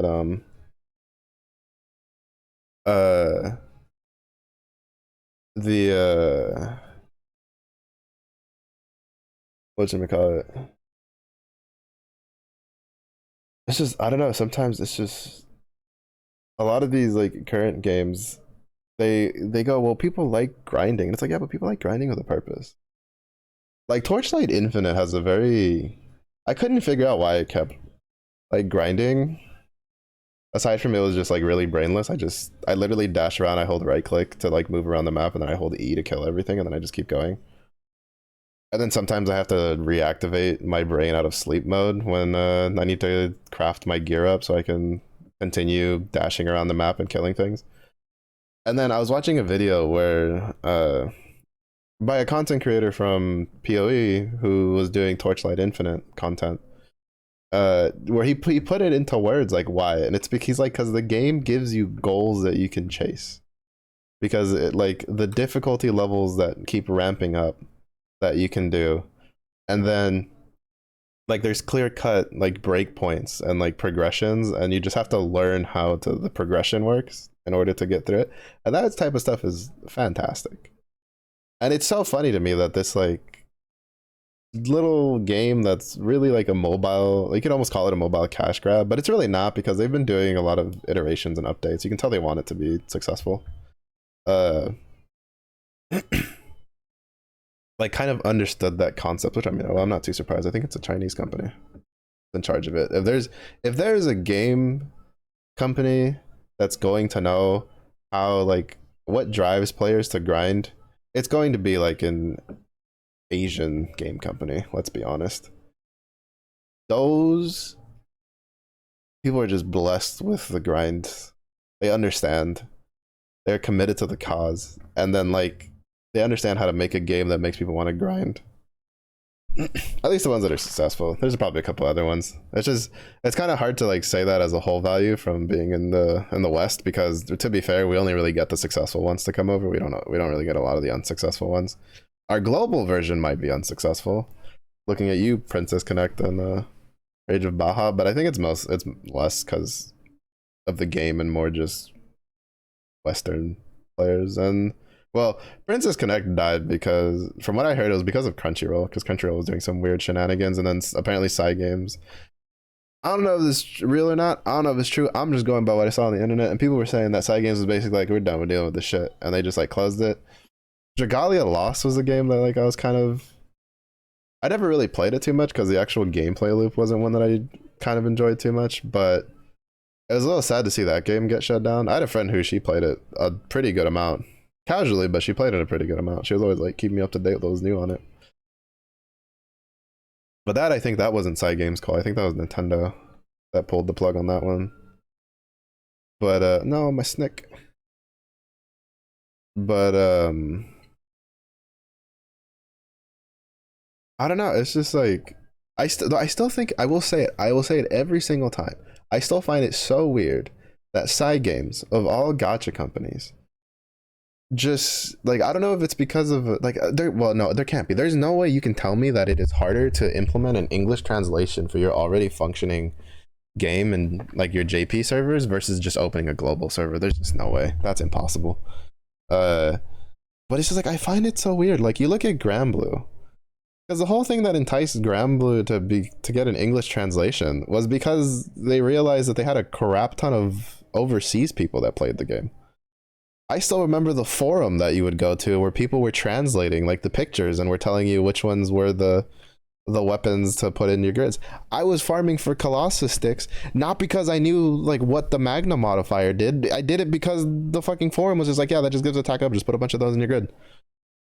Because I couldn't read Japanese. Like, you know? And then they translated the whole game, and now we're like, oh snap. And then every once in a while that forum pops up, and then there's always like people in there with like being nostalgic, being like, I remember these days anyway, right? And going back and doing their own thing. But it's just like, I don't understand how you have that success and then you go to like Princess Connect and you're like, yeah, no, we'll just port it to global when Princess Connect has the same thing. I think, to be honest, I think the Princess Connect global community that was just translating the game was even bigger than Granblue's was from when I got into it. Because I tried Princess Connect on the JP version when I heard that it was coming out to global, because I was like, oh, I want to get a feel for how the gameplay loop is, and there's so much information out there. And I'm just like, they could have just translated the JP one to English and would have been perfectly fine. Now, I'm assuming maybe it has something to do with monetization, because for Granblue, it's kind of a pain to use money through non-Google means, but I guess that's probably why they chose to just be Chrome, because Google Pay doesn't care. So maybe that's why they did it. But then again, mobile games, Google Play Store, tomato, I don't really think it would have made a difference. I don't know. I just find it really weird. Like, I'm pretty sure they could like drop like news that they're translating Rage of Bahamut to like English. Like they're just gonna add like an option to change the language to English, and people would be all over it. Like yesterday. Because there's a lot of people. Every time I look up Rage of Baja stuff, when I remember about it, like I see like posts that are usually relatively recent of people being like, I wish I could play the game, but I don't understand anything. Like stuff like that. I don't know, I just find it really weird. Like I could understand other companies, because other companies would be like, well, we don't really know if it would like do anything, but I mean, technically not really. They would know because they could just check the IP addresses and stuff. Because I think Cygames even, well, not Cygames, but the Granblue team, if I'm mistaken, that was what they cited for the reason why they did it. Because I think they were like going over what like the where the IP addresses were getting pulled from, like that were connecting to the servers, and they realized there was a lot of them from the West. And I think that's what led them to kind of do the thing, and then was crunch the numbers and then be like, yeah, we should translate this to English, or at least put like an English translation option, and it'd be great. I think I loosely remember something about that. I don't know. I could be just copium dreaming it up. But I don't know. I always found it weird that they kind of just didn't try that with their other games. Because I mean, they've globaled almost all of their games at this point. They did World Flipper, which I think also shut down the global version. That one I played a lot. They did Princess Connect. That one shut down. Rage of Baja, but that one shut down like forever ago. They haven't done the Umamase one yet, the horse one. Shadowverse, I mean, but Shadowverse is on like Steam. I'm pretty sure that's still doing pretty well for them. But that's not really a gacha game, that's just a trading card game. I don't know what other games Cygames has actually. Those are like the only ones I'm aware of off the top of my head. I feel like those are like the more popular ones that have a lot of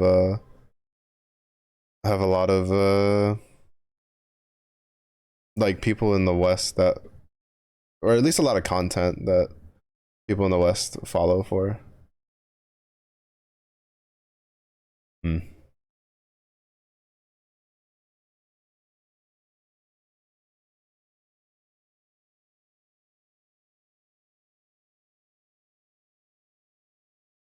I don't know. Personally, out of the other games they have, the only ones like I've tried. Well, the only one I'd be kind of interested to have like a just an English language option would be either Princess Connect or whatchamacallit, Rage of Baja are probably the two. The horse girl one doesn't really call my attention like at all, really. It's kind of interesting to watch other people play it, but I don't know. It's not like my type of game. I do like the designs are cool. Like I wouldn't mind if they did more collabs with it. It was kind of cool to see the horses running around doing their things, but I wouldn't play it. Mm, yeah, I don't know. I find it weird. I feel like hmm. North Carolina stated to be getting an English version, but that was a while ago. Not seen any more info about it. I wonder if maybe they decided to pull the plug on that after all the other ones kind of failed.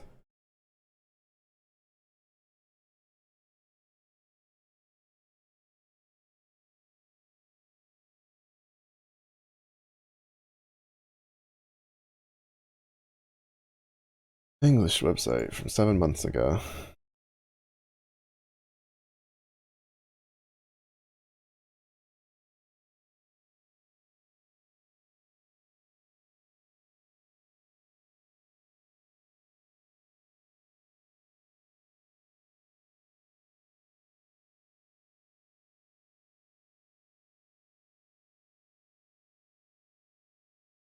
King Artemis. Kuzu was just like, no. Side Games is like, you right. Bad. We're sorry. Our bad.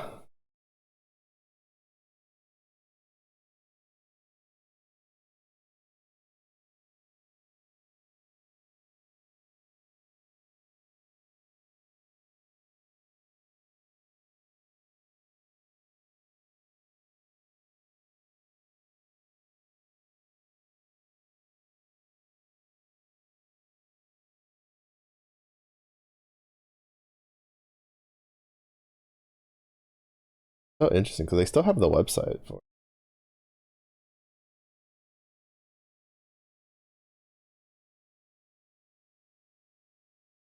All right, but that is end of stream time.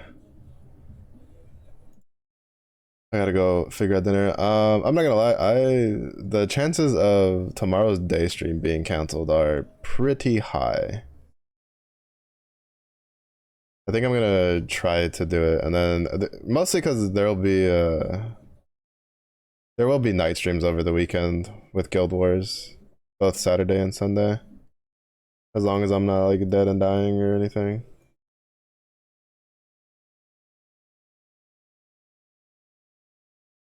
Yeah, even the Twitter is still active. The English Twitter is up, and they're translating one panel comics from 22 hours ago. Huh. Interesting.